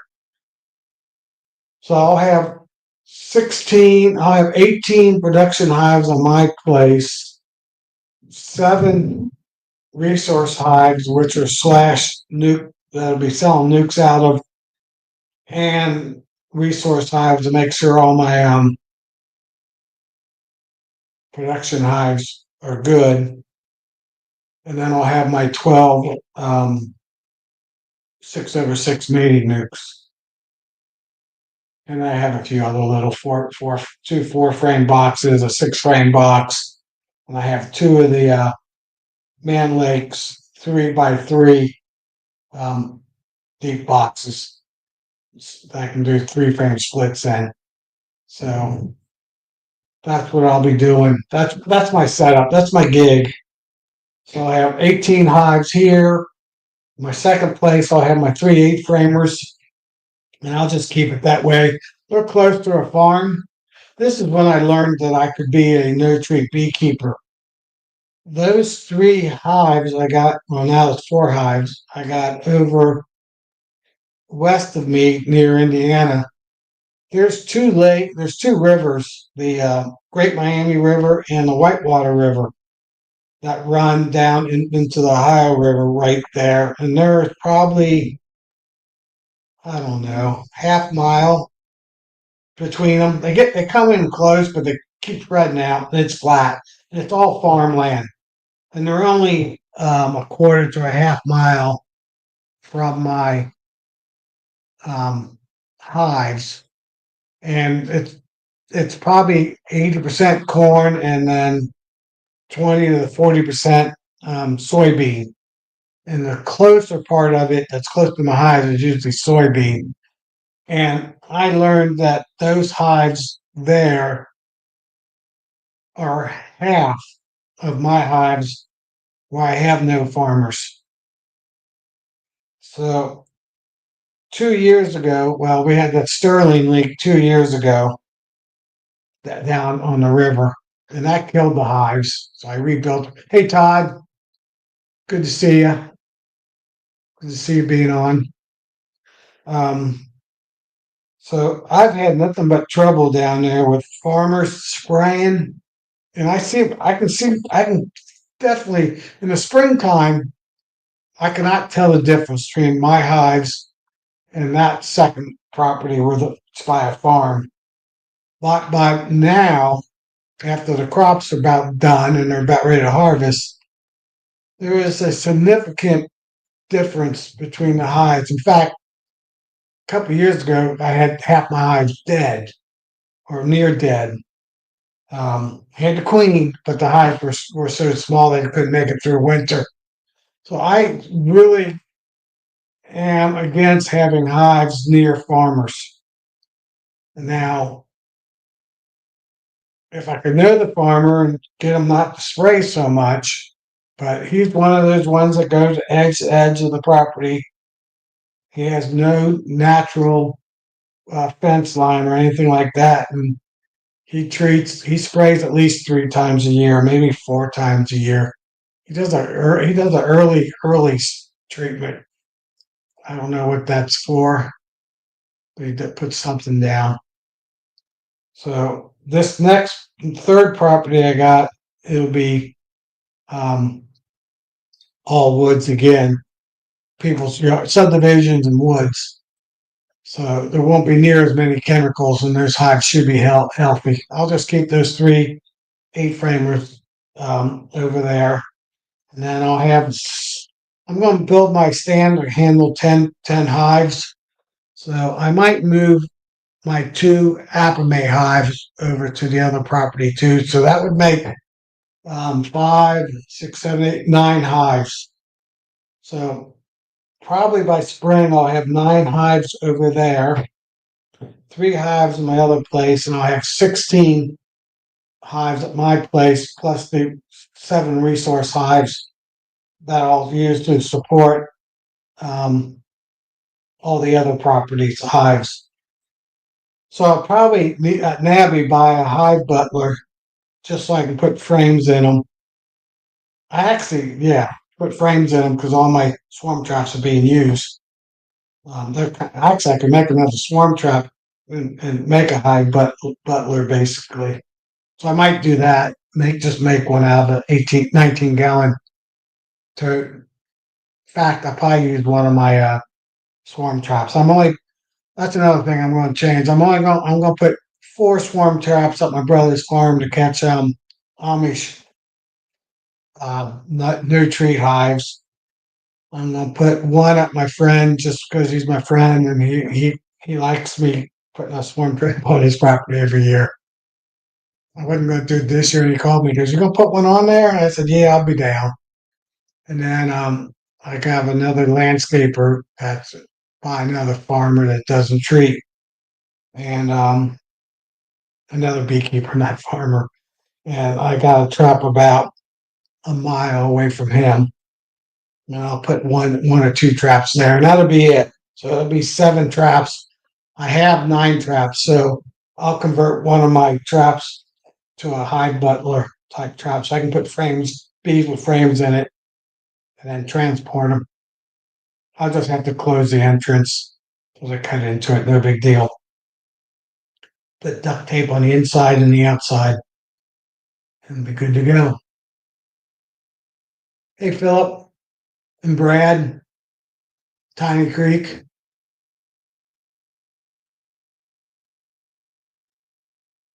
Oh, here we go. I've never done that. I've heard about that. And I've seen YouTubes on that. Yeah, it's raining here. Thunder, lightning, good stuff. So,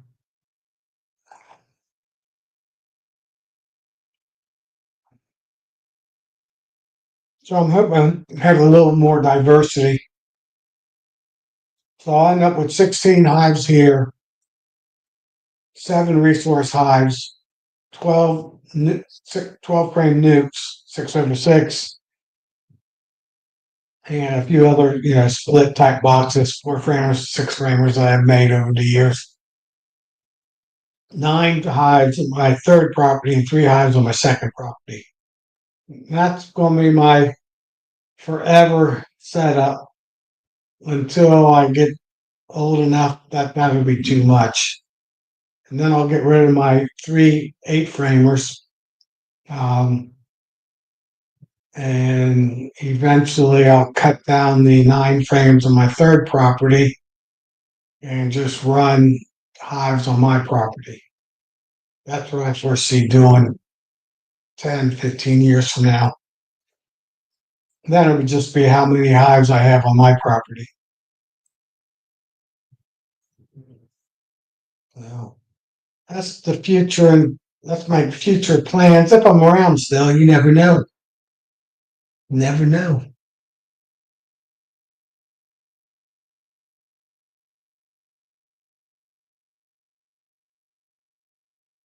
Yeah, Todd's exactly right. Water, filled up with water, vaporizer, turn it on and let it warm up, and it'll dissolve the um the silic acid, and it'll just all run out. So that works good. You can just put water in it too, and let it soak for a little bit. It usually gets it out unless it's really bad. I have one. I have 2 actually. I got one that plugs in and one that don't. And I don't use it. Well, I'm not using it this year. So maybe I'll give it away someday. Or just I'll give it to one of my ones I mentor my mentees. Let them have it. Maybe Antonio will get it next year. See how bad my losses are this year. I'm not. I don't see it in my bees right now, so I'm not expecting any losses. The only one would be hive number 10. It's a small hive. I'm going to have another one in a 6 frame I'm gonna have it in Ricky's horizontal hive, probably a queen, and two of my 6/6 will be new. So there'll be four small hive, hives going that are starting up right now this week. I won't have mated queens for another 10 more days. Well, I'd say 14 days, 2 weeks to have mated queens. So those hives I might lose during the winter time. I'm going to have them squeezed in between my other hives so they're warm. Little tricks like that. Uh, Todd, I go to Amazon and I buy 40,000. Their eggs are in a little container, um, and their eggs inside, and there's 6 different types of predator mites in those. Um, those work good, but they're not as good as the scorpion one. I looked on a map. You have everywhere in the United States, main continental United States. I don't know about Hawaii, and I don't know about Alaska. Have scorpion mites on their property if they don't spray their property and kill them. Now I know, Todd, you got tons of ants because you got an unnatural tree farmer next to you. Fruit tree farmer. I don't know which breed it is. I guess it's oranges, but you call it a naturalist. He's a naturalist farmer. He's actually unnatural farmer because having nothing but orange trees is not natural. That's unnatural. It's monoculture. But California won't import them. Oh, okay. That's a bummer. Yeah, I did two of them. I did one this spring. I just did one a month ago, and I just sprinkle them around my hives. And then, like I said, what you can do, Todd, is get non-chemical mulch and spread that below your hives or behind around your hives. It doesn't have to be right on top of the hives, but close to your hives, and make it a couple inches thick, 2 to 4 inches, 6 inch. I'm going to go about 4 inches thick just to not keep the weeds out as much as possible. The following year, and you'll have scorpion mites in no time in that mulch. And I guess about every other year, I'll sprinkle more mulch back on my piles, and those will have the scorpion mite in them. So you don't have to worry about importing them. You have them already. And you got the one that likes varroa mites, the scorpion mite. I checked them out. In California, had them all. Oregon, the whole West Coast, East Coast, Florida, everywhere had them. Maine had them. So I know they can handle the cold. I'm sure Canada has them too, at least the southern part by the border. I can't say about the northern part of Canada. I don't know how big do they get? They're about 3 to 4 times bigger than a varroa mite. 3 times. Four to,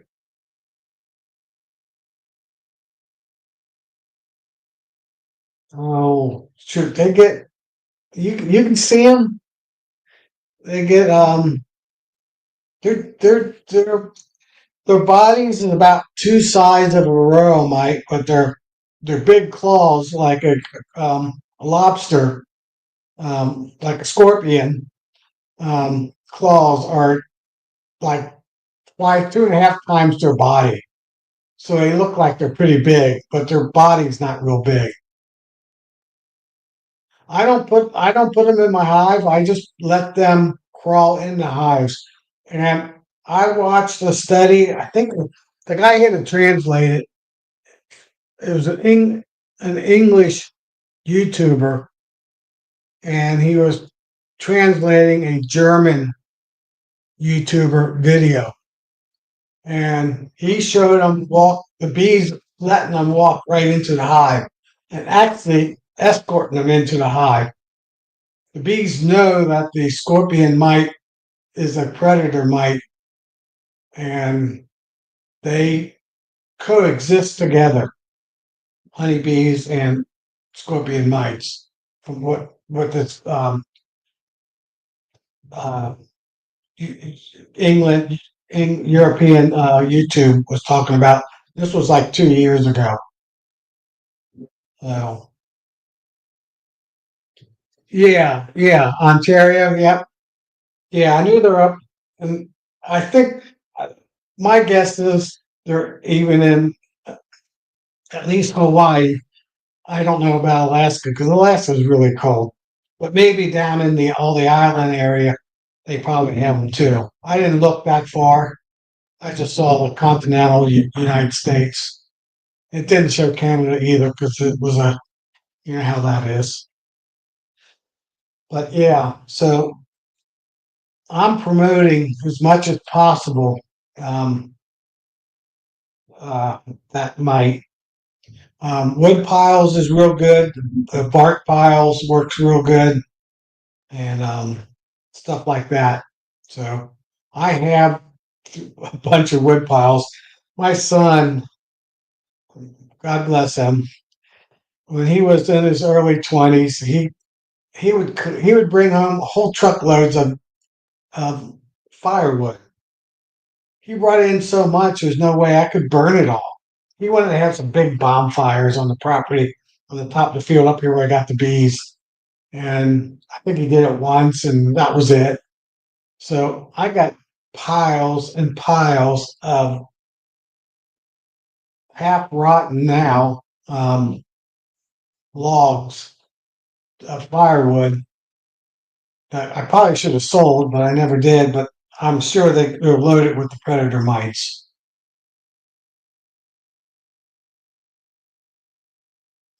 Yeah, ladybugs are good bugs to have too. I don't know if ladybugs eat predator mites though. Don't know. Don't know enough about that stuff. I need to start learning it. What are the predators to the scorpion mite? The pseudo scorpion, or a lot of people call them the false scorpion. They actually do have a poisonous sting in their claw. That's the difference between the pseudo scorpion mite. That's actually in their big claws, and they poison the varroa mites, and then they eat them. And they can't sting us. They're made to sting mites, and they're they can crawl right on you and all that. So I'm going to start actually. I watched. I don't know the guy's name. I'll put a link next week. I'll put a link up. There's a guy that actually grows them in Dixie cups. So he does the clear ones for TV, so you can see them. The clear little plastic cups. He puts in like a half inch of soil. He puts in like 2 inches of mulch sticks, mulch into it.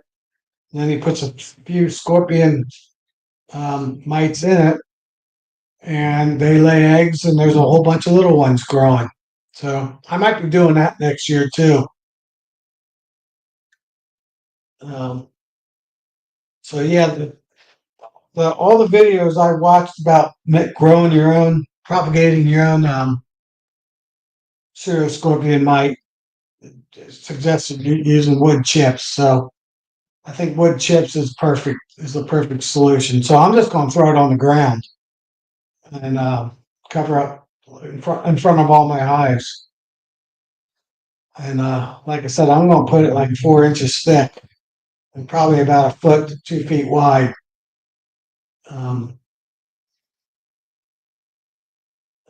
so propagate them as much as possible.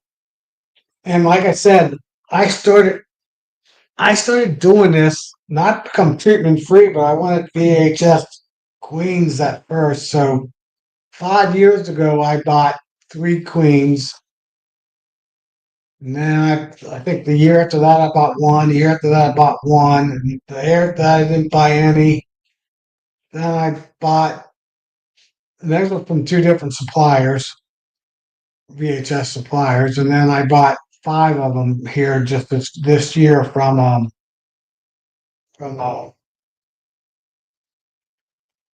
getting closer. Five of them from Corey Stevens this spring. I don't know if you guys can hear the thunder in the chat. There's just another one. It's pretty common.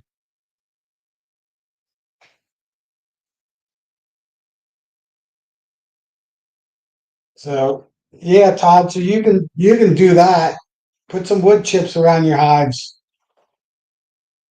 Um, but you got ants, and I don't know how ants and mites commingle or do not commingle.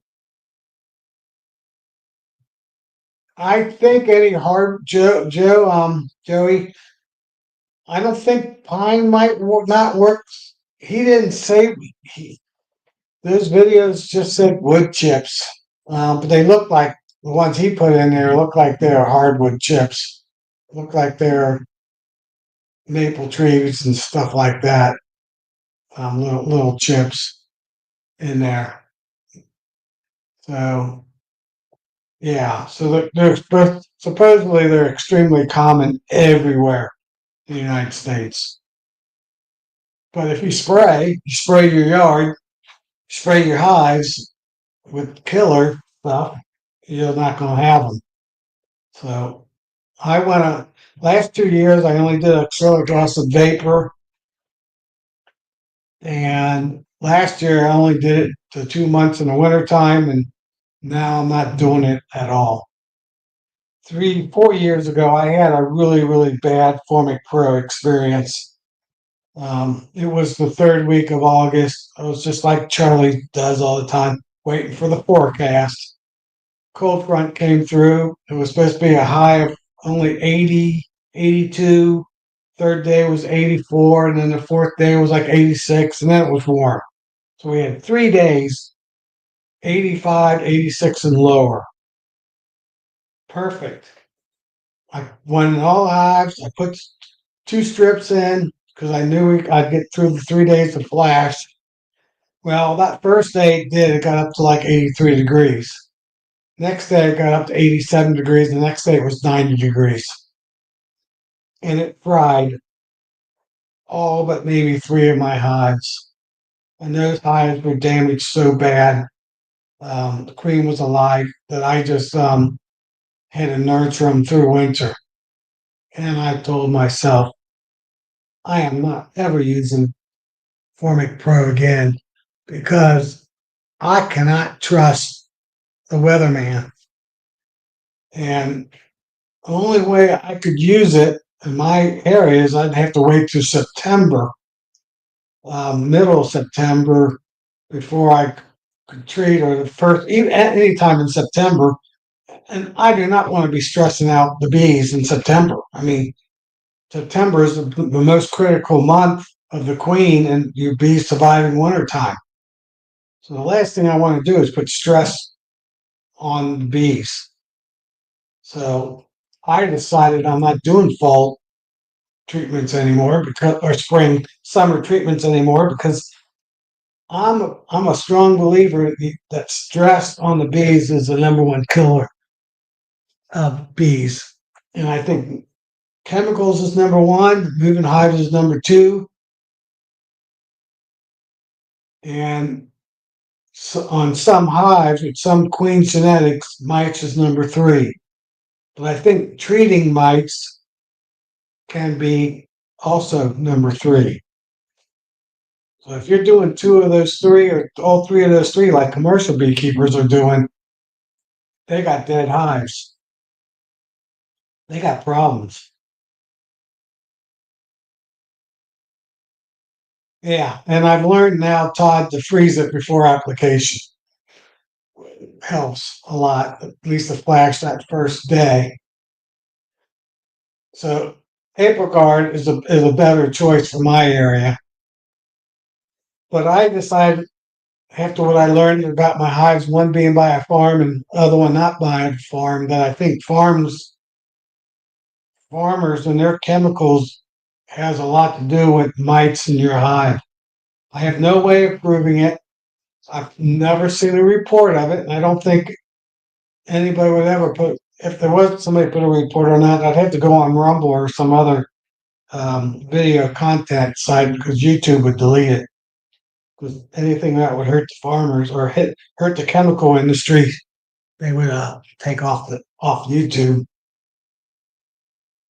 So I haven't done that yet. I need to go on Rumble and do a search for the Predator uh, for that kind of information. So I'm now moving my hives away from farms and not treating my hives. But I'll let you know next year. Like I said, I'll have 15 of my hives behind me will be strong. Hive number 10 won't be. 10 of my 6/6 hives will be strong. 2 of them will be weak, or one of them. They might not even have queens in them. It all depends on what happens this month. My 3 in my 1 horizontal hive is good. They're all strong. 2 of my 3 in my other one are strong. One of them's a little. It was a late swarm that I put in there, and it's just now building up pretty good. And I think I took a frame of brood out of it too, so I weakened it. So it should be good too. So out of my resource hives and my production hives, I should only have 1 hive that will be suspect going into winter. It won't be strong, and I'll have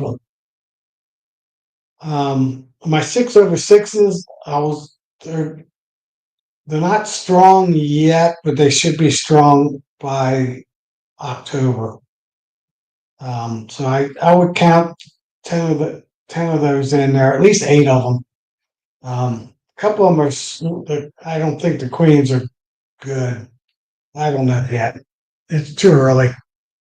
I had bad luck. I only got like 50%, so I had to requeen them, and I still got 2 hives that don't have queens of those nukes. So some of them are late splits, and they're just now getting built up. So some of those hives would be suspect for winter time too. So, let me unhide that comment. Way up there now. Cool. So yeah, if you go to YouTube and you type in pseudo scorpion mite, you'll find there's 2 guys that breed them. It grows, breeds them. And you can't. It's really hard to buy them. I don't think many people sell them, and that's because they tell you don't need to buy them because all you got to do is give them. They're everywhere. So maybe that's one of the reasons I have because I don't. I stopped. I think for 10 years I sprayed my yard, and I don't. I used to always spray. And I was a believer of having green grass, and then I woke up and said, "Why? I'd rather have flowers in my yard versus grass. Why am I cutting this thing every day, every week? Wasting gasoline, wasting my time, wasting money, and spending 300 or 400 bucks on chemicals." So I stopped doing that, like I said, probably 10 years ago. And now my front yard's like 90% clover now, 80% clover. And I only cut that half dozen times a year. About once a month I cut it. just to cut off all the dead flowers and have it reflower back up. I'm probably going to cut it with this rain today. I'll probably cut it one more time. Or next week, rain, Tuesday, I'll probably cut it one more time. That'll be it. I won't be cutting the grass anymore. So I like it. I think everybody should have clover yards versus grass yards because it's prettier. It's a darker green. It's got pretty white flowers, and all you got to do is cut it a few times just to have it reflower back up. So that's up to you how many times you want to cut it. And out if you want to get it a little bit taller. But it only grows like 6 inches to 8 inches tall. So I don't know what my neighbors think. Well, I live back. We all got big properties, 2 to 5 acre lots, 7 of them. There's a 2 acre lot, 3 acre lot that I'm on, and the other 5 acre lots. So 30 acres altogether. And only my neighbor next to me, because he's new, he's only been there a few years, he treats his yard. And one house at the other end, they treat their litter yard, and that's it. Everybody else has their yards full of clover and weeds. So that helps too. So when I cut, the other yard's good, and then when he cuts, my yard's good, and vice versa. So one of us always has clover bloom at least till end of July. And this year it's going to go into September, especially since it's still raining outside, still thundering. So, well, we got this rain every week, every few days, still going on. Yeah,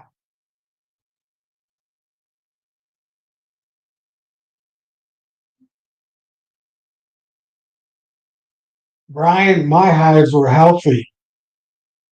And that second day, with it being 89 degrees, um, and I was working, I couldn't get, be there to take the strips out.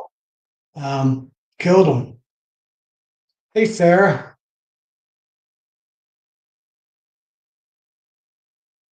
Yeah, it burned them up. Scorched the brood, killed the queen, killed probably 30% of the bees, 50% of the bees. I mean, 30% initially, and I think it burnt their antennas or wings or whatever. It destroyed them.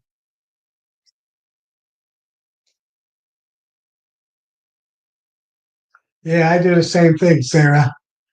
Um, some reason my yard, which in my background, um, the clover has thinned out. I don't know what happened, but the clover's not doing so good this year. So I already threw out a package of white clover and had some red clover mixed into it, and I got 40,000 seeds of yellow clover that I'll be putting down after this rain. I should have put it down today, um, just to get it to germinate. Well, actually, no, it said in the instruction to wait till there's a frost. Put it down so it comes up next year. So this top field, I'm not going to be cutting hardly at all. I'm hoping to change it all over to um, red, white, and yellow clover. We also got another clover that I might try to get, which is called the running buffalo clover, which looks like a white clover. And there's a couple patches of it um, close by to me. One's at the William Henry Harrison Tomb in North Bend, Ohio, which is just a town outside of me. There's some of that clover, so I was going to try to cut some of its flowers this next summer, get some of those seeds going. So I think my experiences with Formic Pro and my process of having piles of wood and learning about the scorpion mite. I've always had problems with the red spider mite. So I've been buying these 40,000 six different types of predator mites to kill my red spider mites. And I think I was accidentally helping my hives with mites. And since I'm not spraying my yard, the scorpion mites going better. I got the other 6 predator mites. Plus, over the last 5 to 6 years, I've gotten VHS queens, and I also catch 2 to 3 swarms from the Amish every year, and they don't treat, except for the young generation now. Some of them are using a little bit of oxalic acid vapor in the wintertime, and that's the only thing they treat on a few of them. That's what I was told by one of the beekeepers when I go to the Amish grocery store there. And um,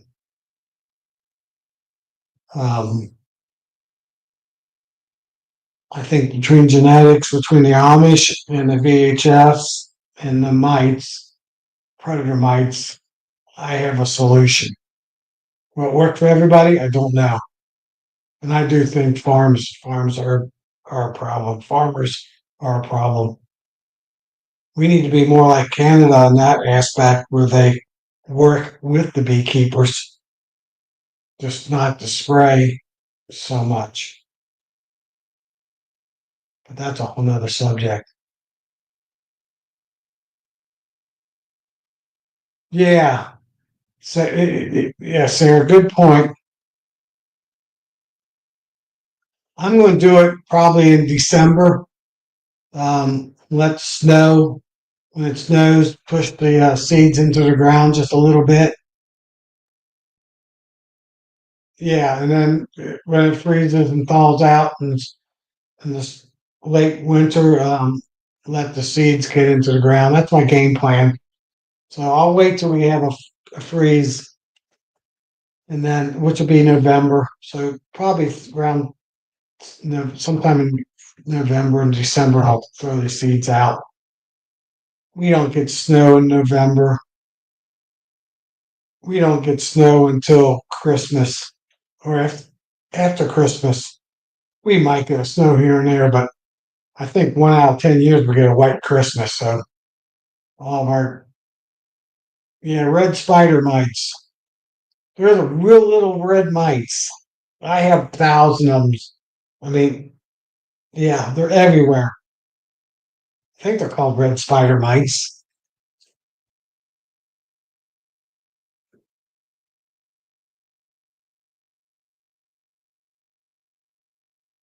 Yeah, red spider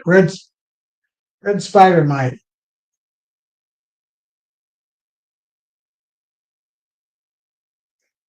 So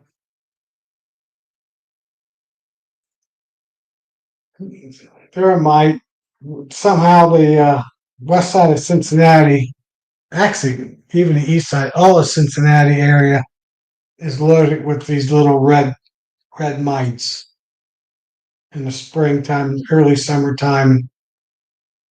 I I don't know, 6, 8 years ago I started same time not spraying my yard. I bought predator mites to kill the red spider mites,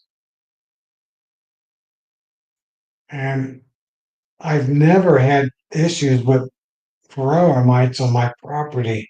Even when the inspector came out, he wouldn't. He was getting zeros.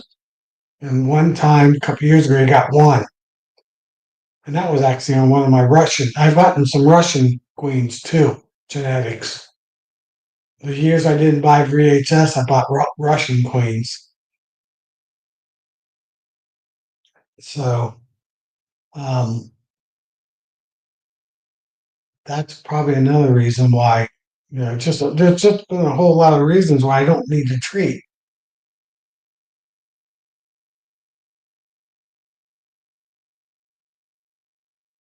So, yeah, sting that like button.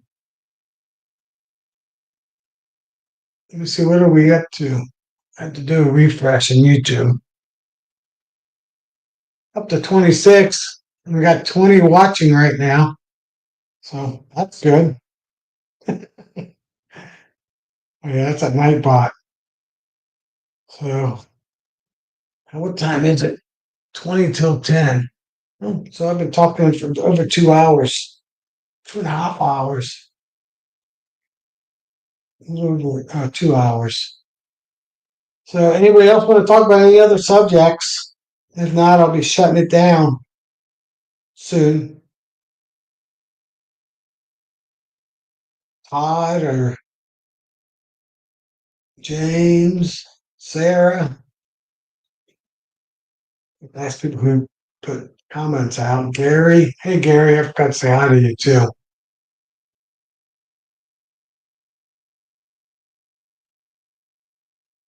Trying to catch up on notes.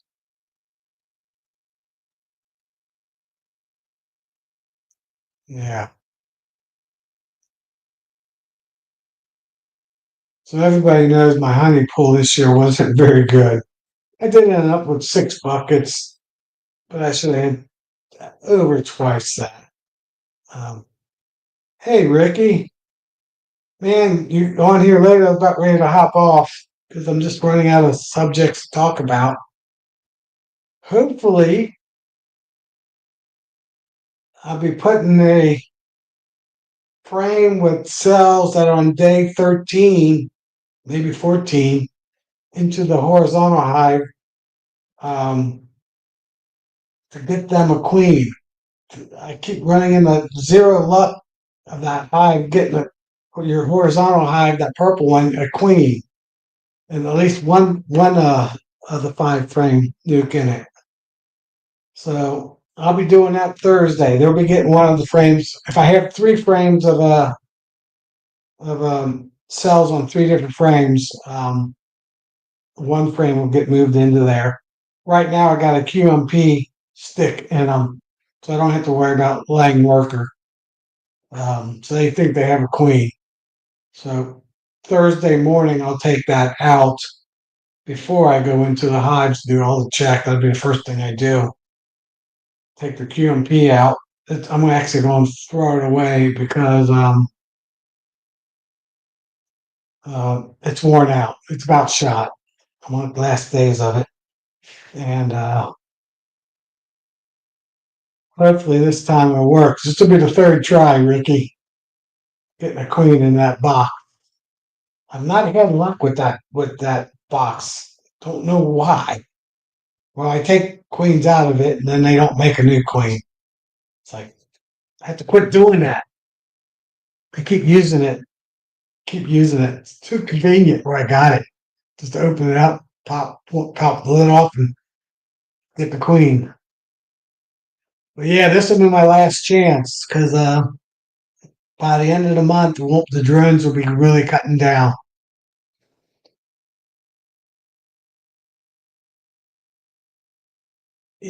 Brent wants to know if anybody's used Ego Wood. I haven't. I waxed it all my boxes now, and I'd say I got 70%, no, 50, 60% wax dipped. As you can see, I got a whole color combination on the hives. Green ones, wax dipped ones, white ones. Some of them are, some of the old painted ones are wax dipped because you can't put new 10-year-old painted ones won't, the paint is so washed off that you don't have to worry about getting in the wax. Those are fine to put in. As long as there's not too much propolis on them. You have to scrape all the propolis off of used boxes. All of it off. Because the hot temperatures will melt the propolis off. And then when you pull the box out, the propolis will stick with the wax onto the hive, and you have red spotted wax tip boxes.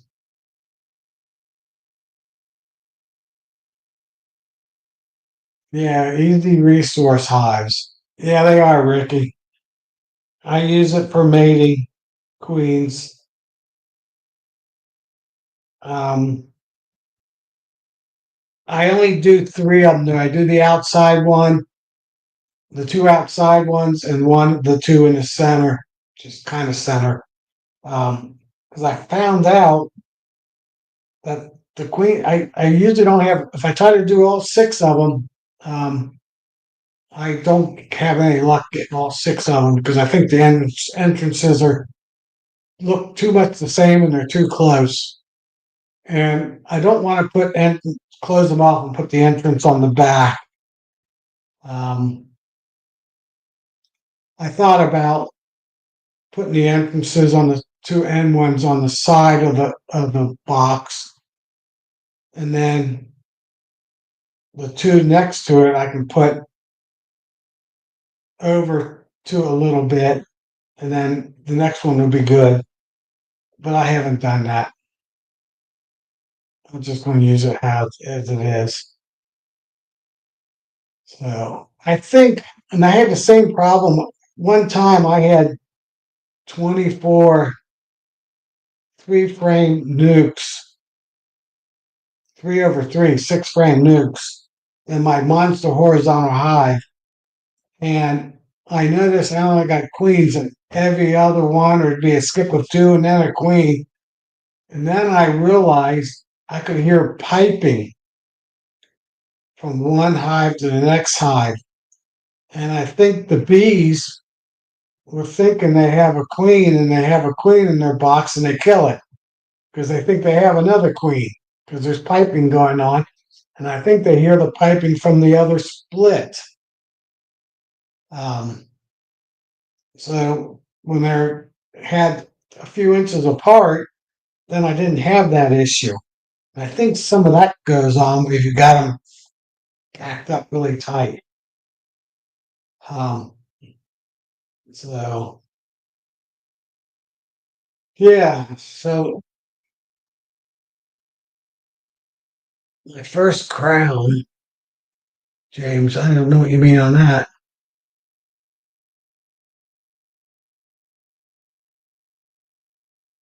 Yeah, well, that's what I did with this split I did back on August 4th. I got 4 frames, 4 hives in my big horizontal hive now versus all those little 3-framers. And they're 24 frame hives, 12/12. And one of them wasn't successful. So I went into the other three, took 1 frame of brood that had eggs and larvae in it, and made a 3-frame split, a 4-frame split, 3 brood and 1 food, one with pollen and honey on it. So all three of those will be different genetics from those frames.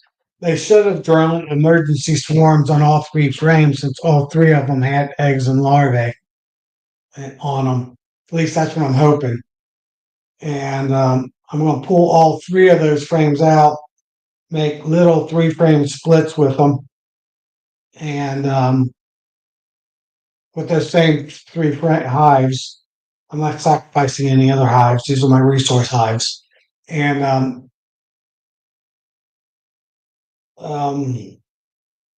going to I'm going to leave. I'm going to take the nuke, put that in hive number 10 position. So they got to make a queen this time. So I don't have to make a queen. Then I'll leave one of this frame in that split and I'll take the other two out. One's going in the horizontal hive and one is going into the other 4-frame hive. See if they can make a queen. That's my game plan Thursday morning. Yeah, so that's my plan on Thursday. And then if the if the 24 frame hive does not make a queen, but the 4-framer did, I'll move that queen over. And both my 4-framers will be empty. I won't have to worry about overwintering a 4-frame hive. And I'll have them all in the 24 hive or a 10 frame box at least. That's my goal. And I still got my other 2 hives then will be empty. So yeah, that'll only give me 2 queens, the 10 framer and my resource hive. So I'll have 2 of my 6/6 will be empty. I will be going over to George. Actually, I might not. George, I'm going over George's next Tuesday. He's a commercial beekeeper, and he'll have some extra virgin queens that he can give me. So I'll probably take 3 of his queens, and I'll try to get those 2 out of 3 into those boxes next Tuesday.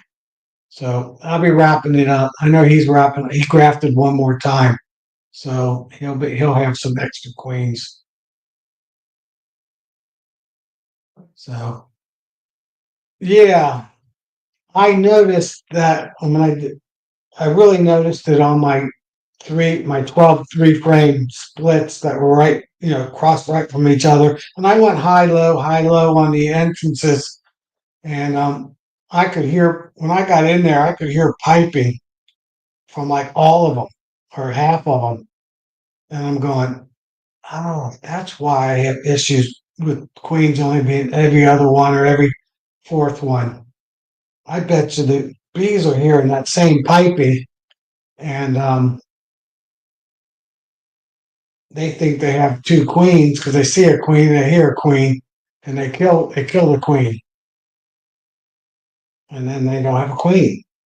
So I now then I started skipping every other one, and that got a lot better. And then I decided that I got enough other. I got those 6x6 mating nukes. I don't need all those mating nukes, and I converted them into 324 frame hives. That's how that all happened. Well, I think I'm going to call. Oh, gunline bees. Okay. All right. I didn't submit any. I could have, but that's all right. I won't be doing any Nabi anymore either. I decided I was done. But that's good. Congrats. And I'm going to call it a night. Everybody have a great evening, night, sleep, and see everybody on the next chat, Thursday's chat. Who's Thursday? Ricky's chat. So everybody get on Ricky and Charlie's and Joey's, then Tim and Hannah's, then Bill's, and then mine again next Tuesday. I have to come up with a subject though.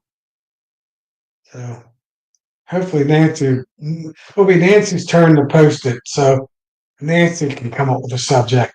And I think she's going to have a guest speaker too. So I'll just be adding, being on with her next week. So good night, everybody. Let me get my camera right. My camera's funny. And have a great week. And have a great night. See ya. Sharing the spirit of the bees. There you go. Finally got that in one of these live chats. Ending it now.